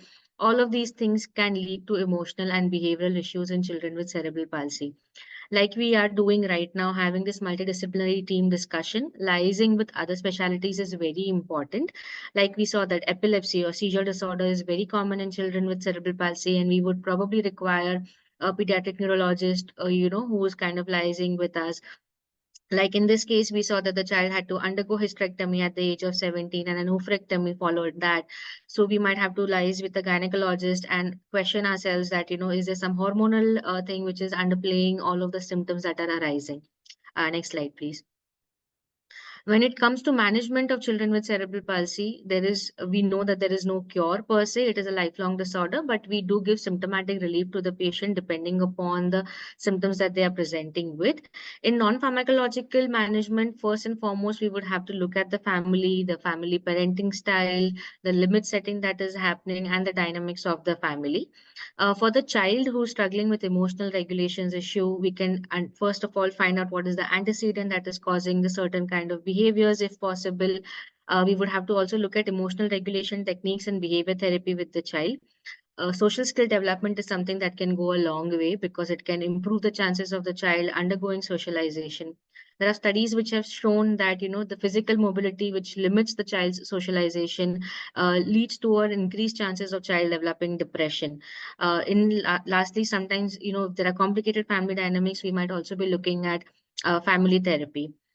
In pharmacological management, we are looking at symptomatic relief for all the problems that the child might be facing, like for spasticity or muscle rigidity. We might be looking at muscle relaxants like baclofen, sometimes even benzodiazepines. For aggression and impulsive behavior, we are looking at antipsychotics, second generation antipsychotics like aripiprazole and risperidone. We are usually avoiding first generation antipsychotics because of the side effects which might complicate the presentation of the disorder itself. Fluoxetine and other SSRIs we are looking at them for impulsivity, sometimes the obsessive symptoms, and mainly for anxiety and depression. For children who might not even be meeting the criteria of ADHD completely, but have a subthreshold diagnosis of ADHD, we look at atomoxetine for inattention. We usually try and avoid methylphenidate because, again, there might be a complication with seizure disorders. That is why we might, limit the use. We use anticholinergic drugs like your trihexyphenidyl, your other medications, glycopyrrolate for problems like excessive drooling. Sometimes they also provide relief with movements that might be problematic. So children who might be having choreoathetoid movement in cerebral palsy might find relief with anticholinergic medications. It sometimes also helps with the incontinence. Otherwise, we also use imipramine, which is an antidepressant for treating the incontinence in children. And levetiracetam is usually the go-to drug for seizure disorder in children with cerebral palsy. So what we learn from this is probably that we need to have a holistic assessment, like you would do a psychiatric assessment for everyone. In addition to that, we will have to look at all the psychosocial factors, the additional biological factors, assessing for the intelligence, whether the academic decline or the academic issues are due to intelligence or ADHD or specific learning disorders, and then remedying each of them one by one. So I think this is from my end, and I hope to hear from the next speaker. Thank you. Thank you so much, Dr. Mansi, for that comprehensive presentation. I think she is at an age where, adolescent depression is something that we would like to probably keep. Yes, absolutely. Behavior issues that seem to be developing. And maybe if the only psychosocial interventions do not help her, then pharmacotherapy can be considered for this child. We now go over to Ms. Nazima Sagi. She is a clinical psychologist and she will give us her inputs on forums.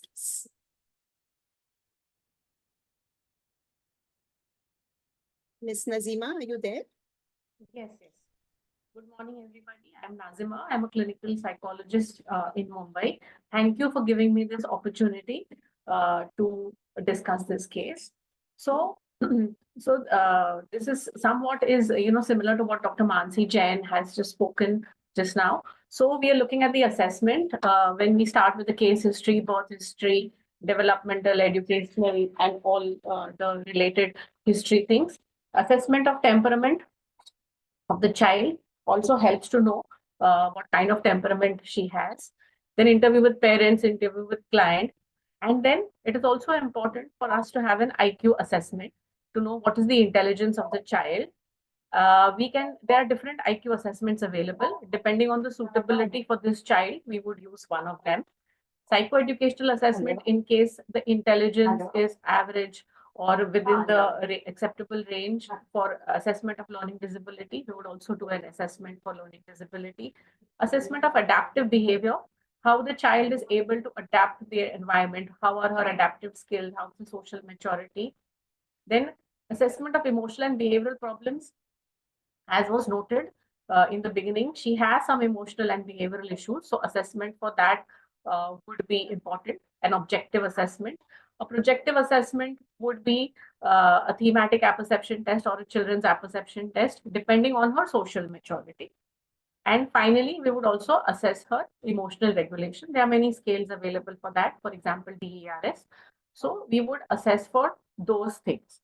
Okay. So children with cerebral palsy may have many different type of emotional and behavioral issues. So some of the comorbidities which may be present are low self-esteem, because they are not, when they see that they are not able to do all the things which other children of their age are doing. So there may be low self-esteem, low motivation. They may be trying to do a lot of things, but because of their physical problems, they are not able to do that. So there may be low motivation at times. There may be anxiety, depression. Some children may also show aggressive features. And like Dr. Mansi Jain said, can also be oppositional defiant disorder. Adjustment disorder, they have problem adjusting with the environment. Some of them may have intellectual disability. Some of them may have ADHD or ASD, and some also may have a specific learning disability. So all these comorbidities may be present. So for intervention, first, very important, the psychoeducation to parents as well as to the child to help them understand what are the psychological problems a child with cerebral palsy could face. Okay. And also then parent management training for oppositional or aggressive behavior if present. The parents are trained how to manage the child in the event of these kind of behaviors. Then techniques to improve emotional regulation. So in the history, it was noted that she has problems with emotional regulation. So to teach her techniques on how to improve her emotional regulation. Relaxation techniques. Many of the children feel stressed at times. And so in those cases, it is very important to teach them relaxation techniques. For example, guided imagery, visual imagery, or they can also be taught breathing techniques, which will help them to relax. Then behavior therapy for any maladaptive behaviors that may be present. Compassion focused therapy, so that it helps. So when we look at compassion focused therapy, we look at three areas: compassion that others have towards them, compassion that they have towards themselves. So, and also we look at parent-child attachment, the compassion the parents have for them. So that is also very useful. In her case, also social skills training, because socially there are found to be some difficulties that she's having. So social skills training, training her on how she can behave in groups with her peers and how she can behave with other people around. So social skills training is very important. Then cognitive behavior therapy for her anxiety and depression if they are present. So, to work on her thoughts, her emotions, and her behaviors. Family therapy to create a supportive environment around her. So for her, the child's emotional well-being. And parental therapy is also very important because the research has shown that the parents of children with cerebral palsy, many times they are highly stressed. They may also suffer from anxiety. And this affects their capacity to care for their own children. So it is very important that the parents' needs are also looked at, which will help the parent themselves and also help them to take better care of their children. Then creating a supportive ecosystem by coordinating with the parents, school, and other significant people. So a child with cerebral palsy is very highly reliant on the systems around them for care. So parents, school, and other things.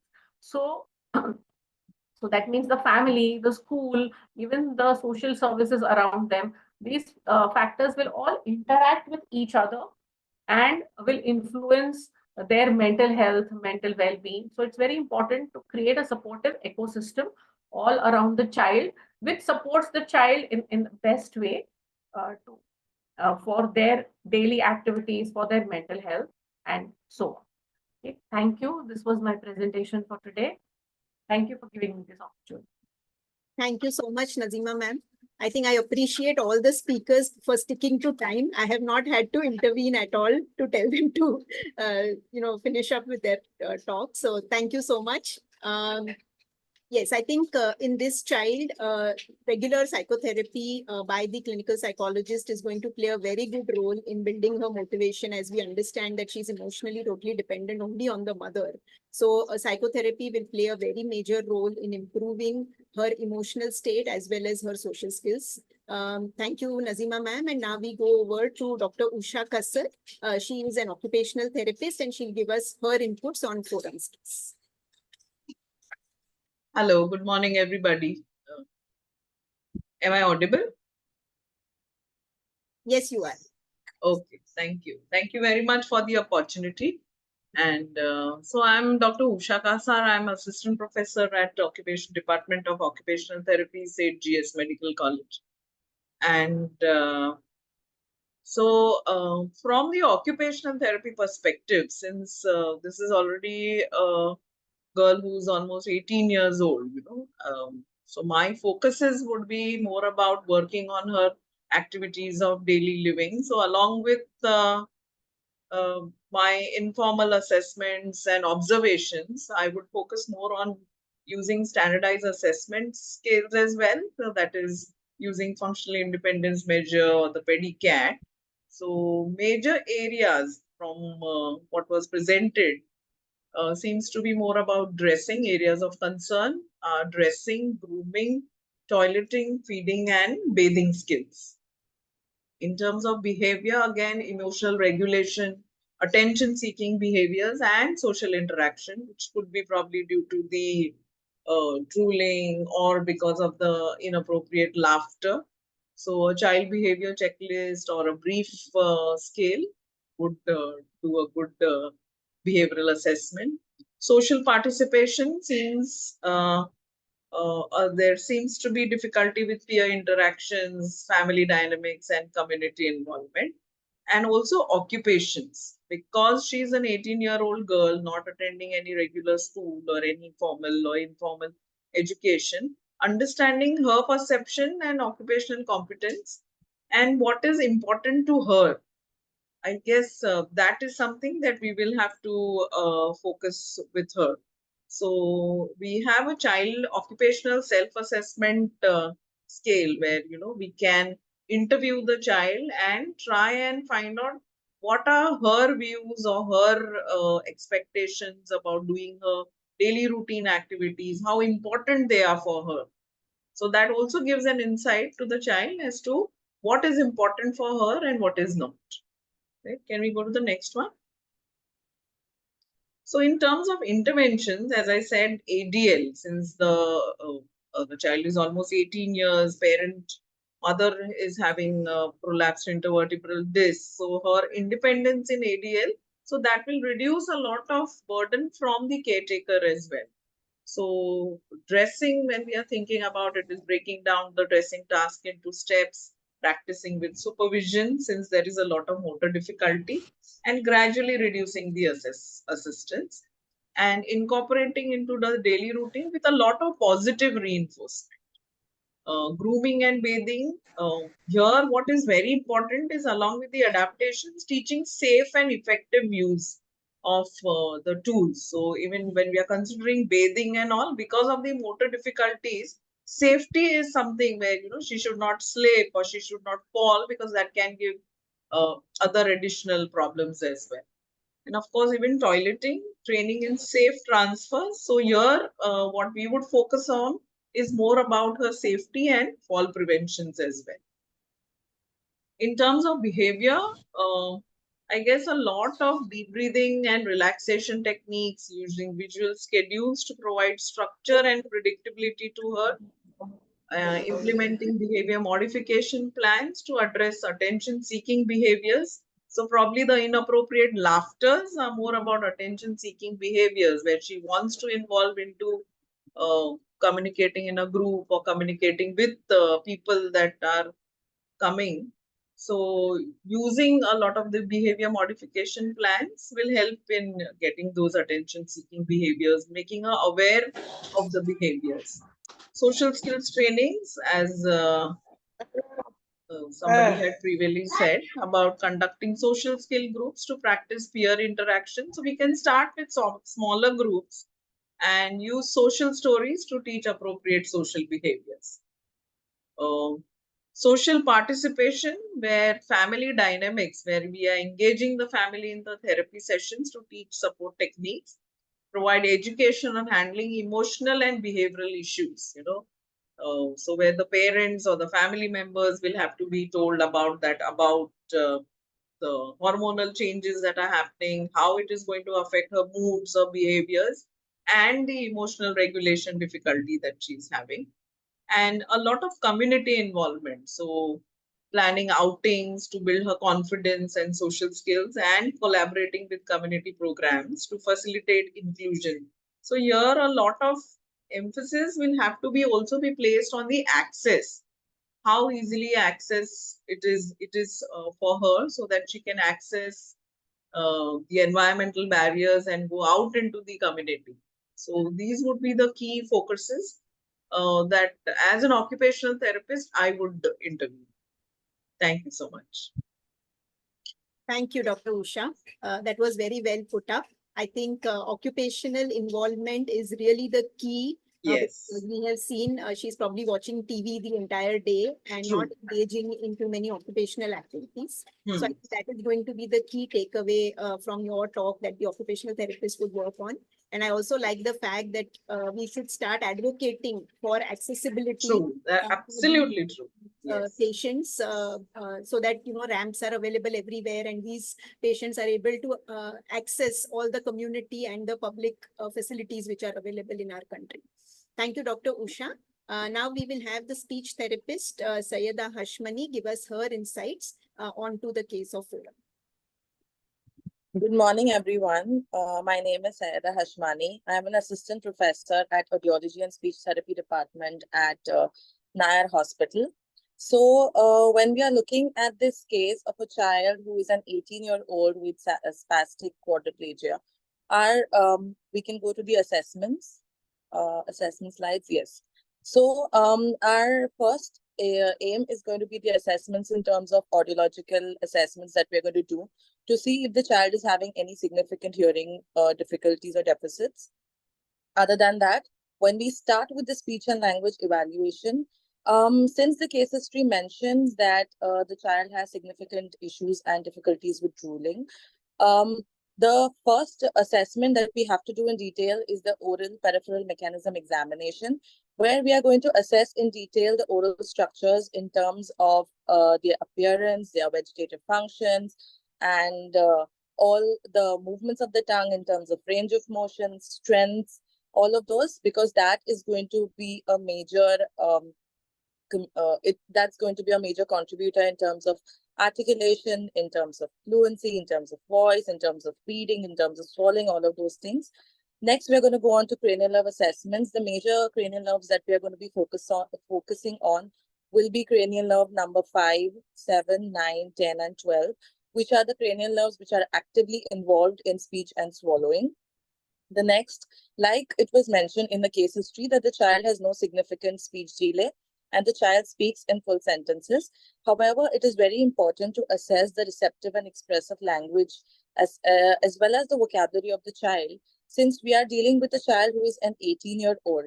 So it's very important to compare the language age of the child with a typically developing child. So we could have a child who could be talking in sentences, but the quality of the sentences, the sentence structures might not be as per that of an 18-year-old of what you would expect. So it's very important that we do a detailed assessment on those aspects as well. So that is the reason it's important to know the vocabulary, the mean length of utterance, and the complexity of the sentences that the child is using. An articulatory assessment would be one of the major things that, again, we would be focusing on, since we know that the child has some weakness in terms of the oral musculature. So there are chances that the child will be having or facing some articulatory errors, which could lead to poor speech intelligibility and would be difficult for the child to communicate, especially when it comes to social participation, since considering the age of the child. Next is the fluency voice evaluation. Fluency, yes, but the major focus would again be voice, since in cases of quadriplegia or in terms of cerebral palsy in general, voice is one of the major issues that they face with.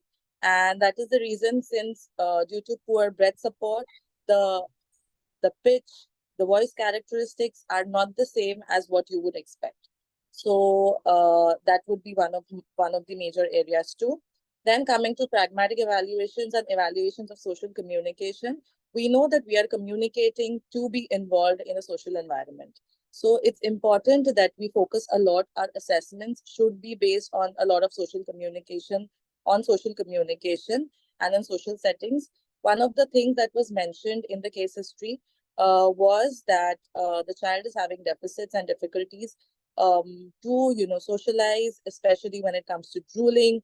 So this could have an effect directly on the quality of life of the child and for the family. Coming to feeding and swallowing evaluations, it is mentioned that the child can eat independently and is having a regular diet.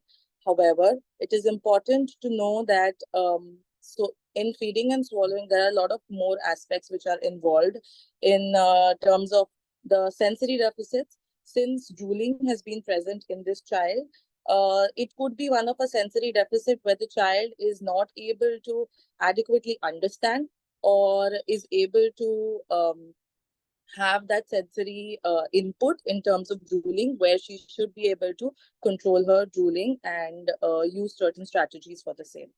So moving on to the management. Could we have the next slide, please? Yes. So if the audiological management is required, we will work on that.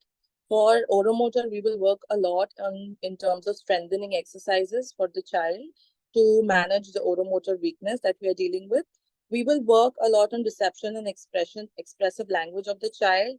And our aim, like I mentioned, should be age-appropriate language skills in this child, trying to match the age of this child with our typically developing peer. The speech intelligibility, we would work on a lot the articulatory errors if they are present in terms of child, to improve the clarity of speech of the child.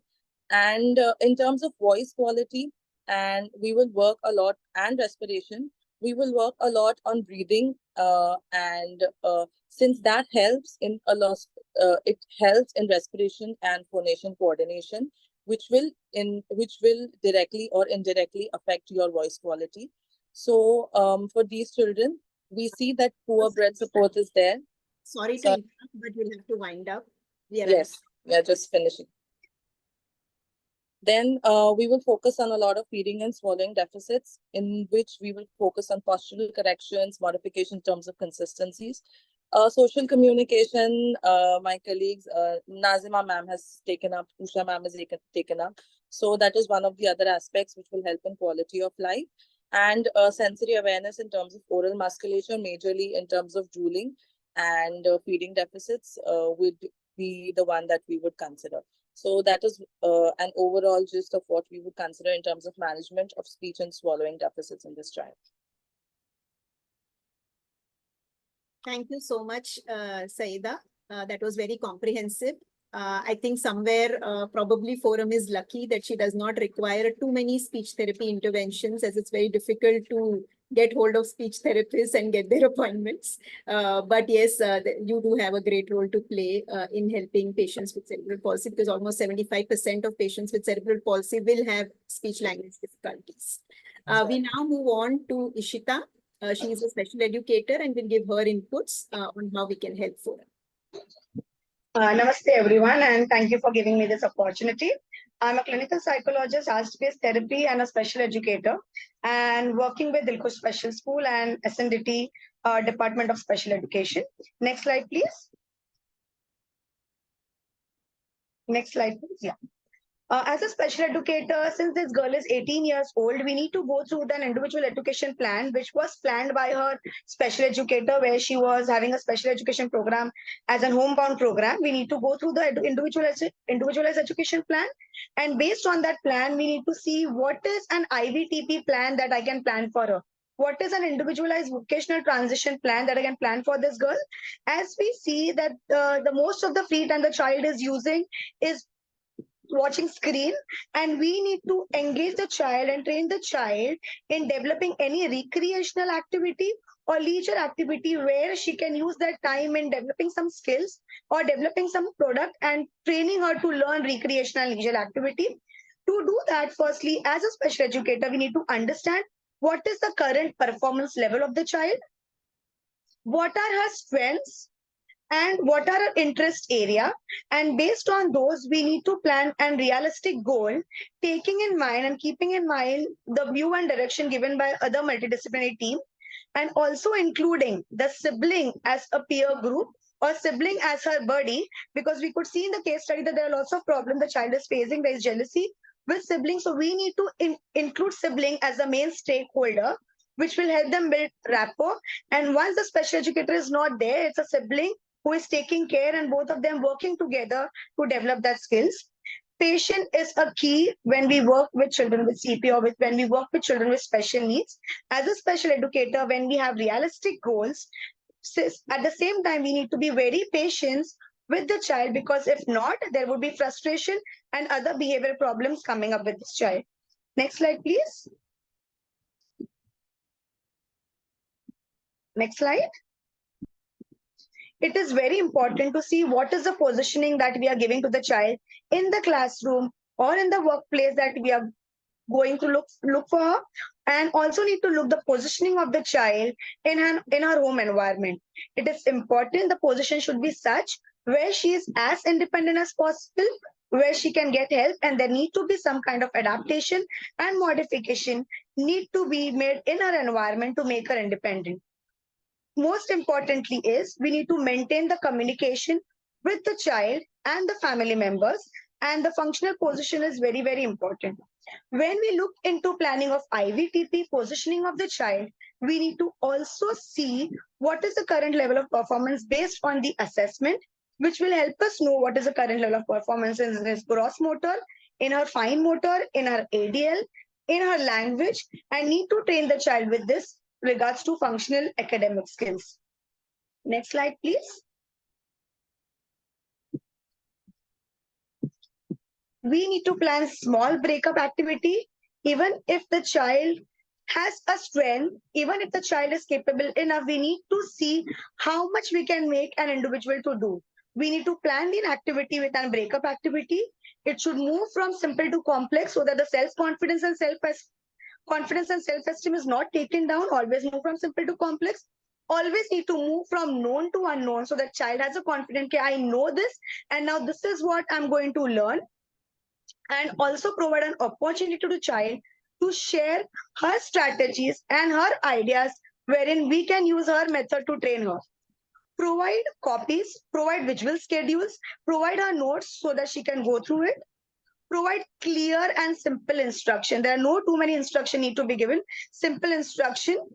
Rules should be followed by the teacher as well as by the child, because she's an 18-year-old girl.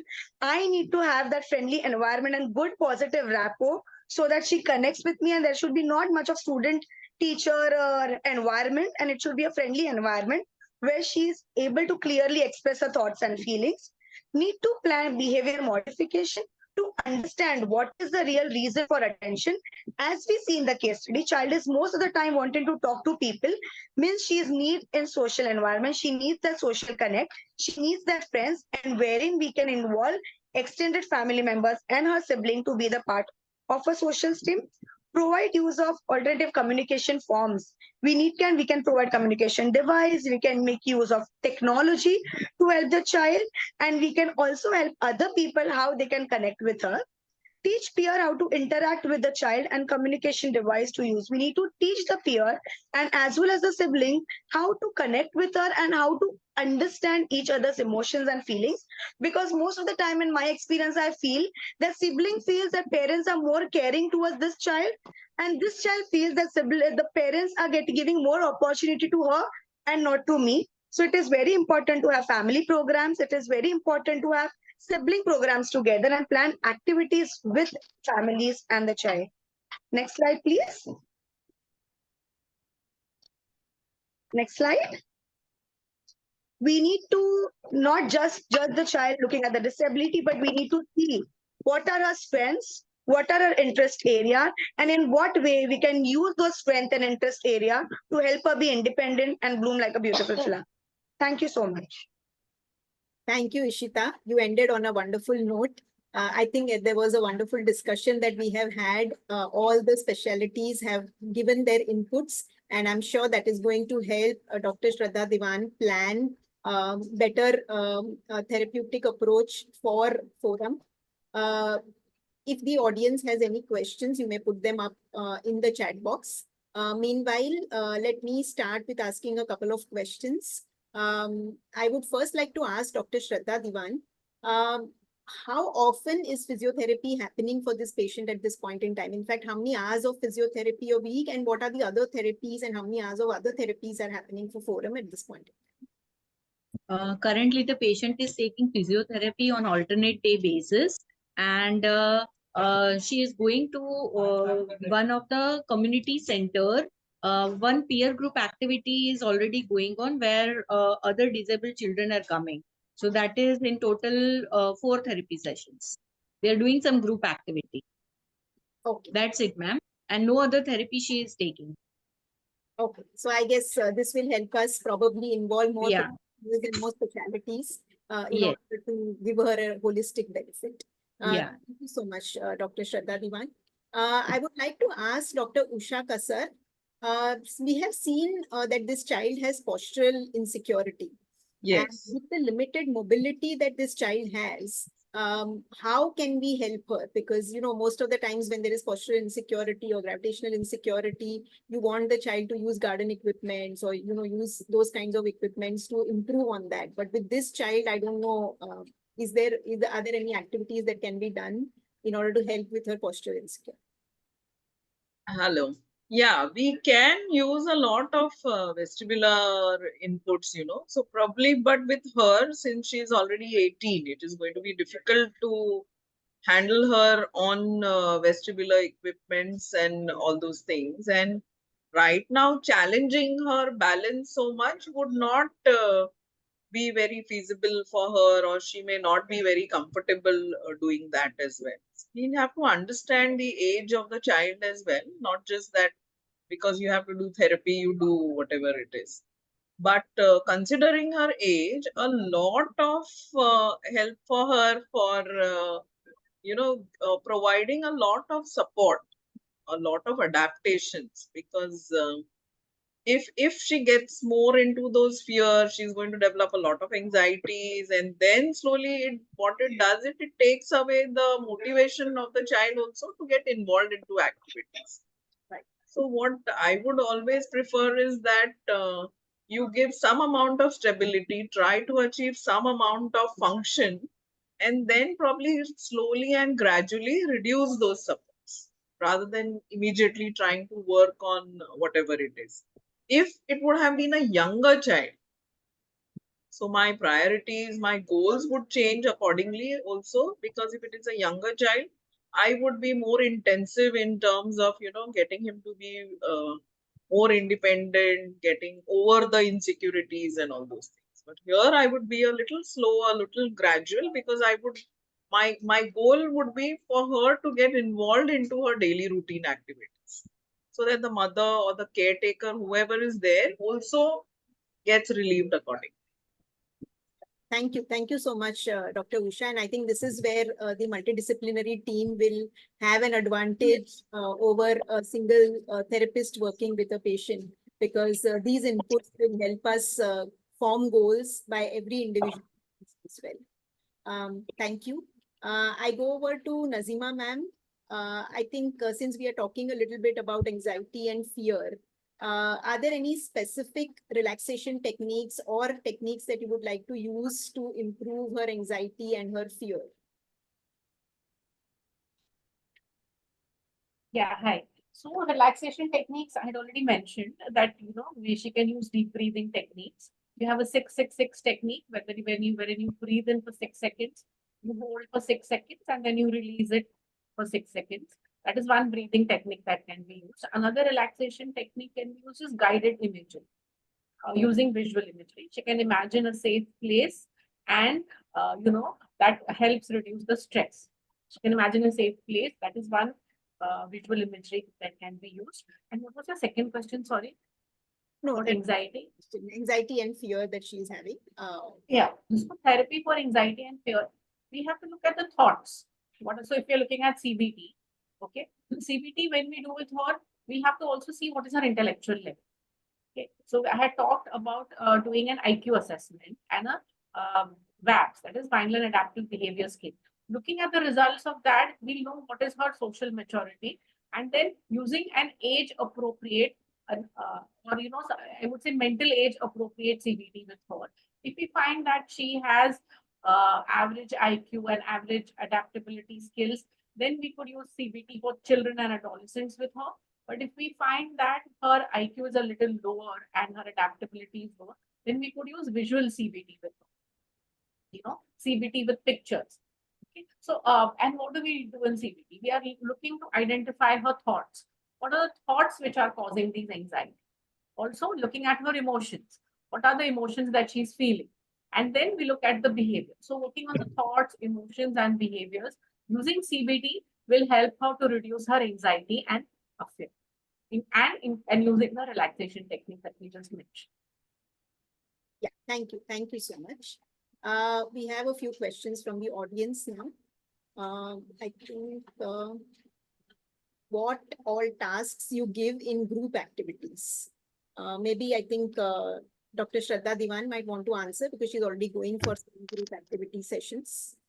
Sorry, ma'am, can you please repeat the question?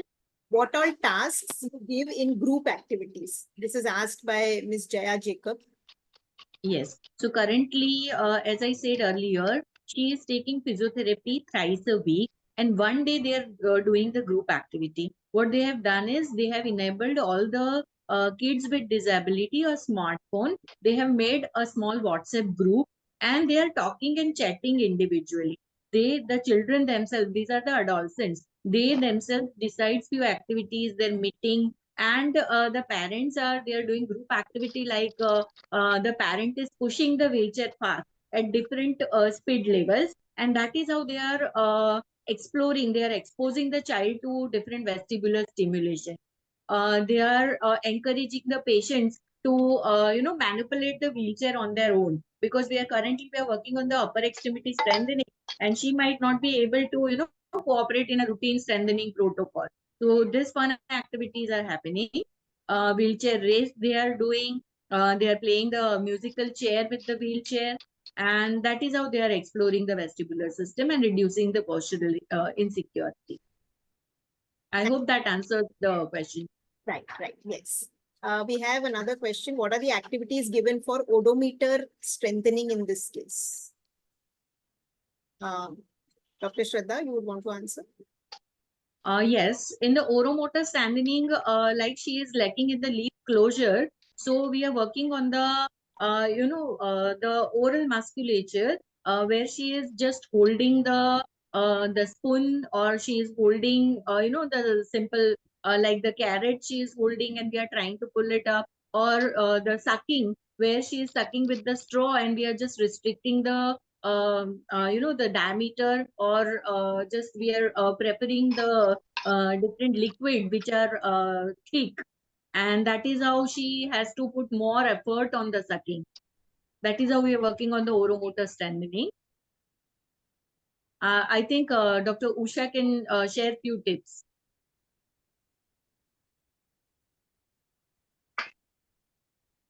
Yes, for oromotor, we can have a lot of exercises for her where we start with oral stimulation. So we can use various types of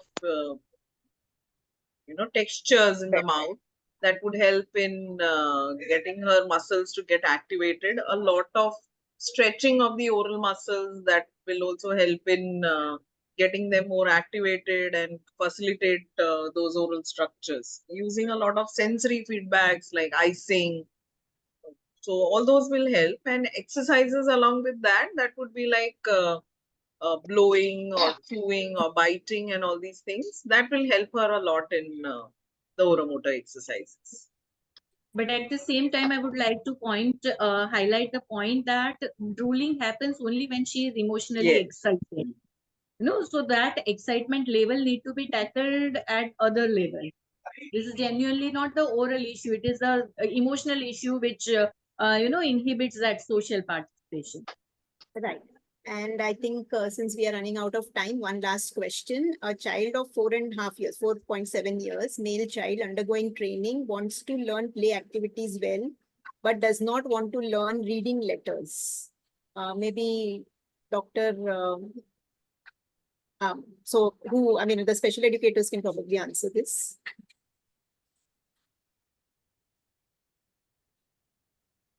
Ishita, you would like to answer? Yes, I would like to answer.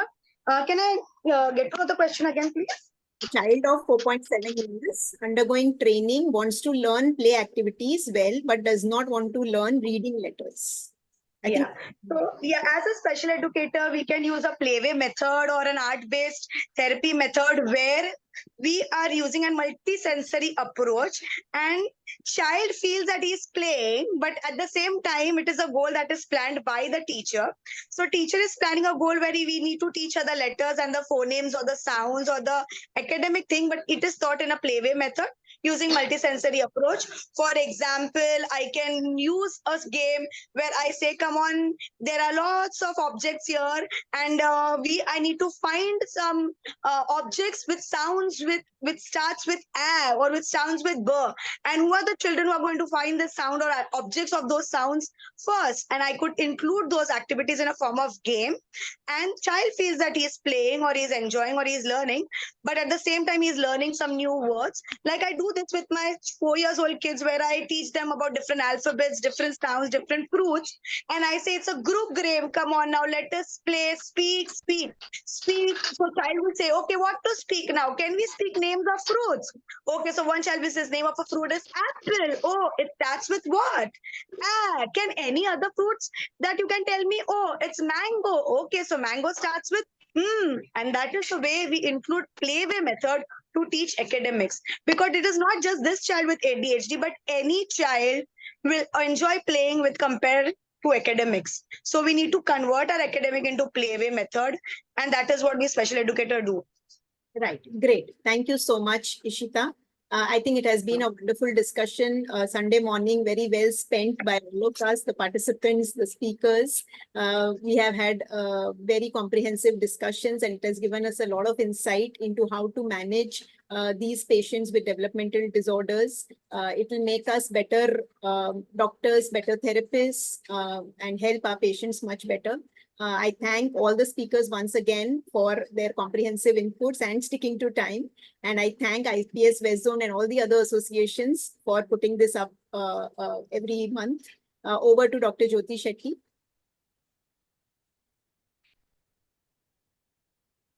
Yeah. Thank you, panelists. It's been a wonderful discussion. Both the cases were very well discussed. And more importantly, I think the moderators did a wonderful job in keeping it to the time. I will hand over to Dr. Mansi for announcing the next webinar and for the vote of thanks. Dr. Mansi. Thank you, ma'am. I think it's been a very, very interesting Sunday with two very interesting cases which have been presented by the two presenters. It's a very comprehensive, very well structured, and I think we had a very interactive session with lots of questions. First and foremost, I'd like to thank the moderators, Dr. Shinoy and Dr. Shah, for coming in and moderating it, and we're, like finishing it well in time. And all the speakers, including the presenters and the panelists who have given their valuable insights in assessment and intervention in these two cases. I think it's really going to help us in our own clinical work that we do. And I'd also like to thank our our tech support, Yogendra and Swati, who's done this fantastic job of coordinating the slides, and very meticulously she's been putting up the CV slides, etc. And the entire team of IPS Western Child Psychiatry Subcommittee. And of course, we can't forget the participation from the attendees. We've been almost 126 people today. Thank you so much for coming in. You people have been diligently attending every month, and the next one's for July 7th. Hopefully we will have another 2 very interesting cases on, childhood disorders.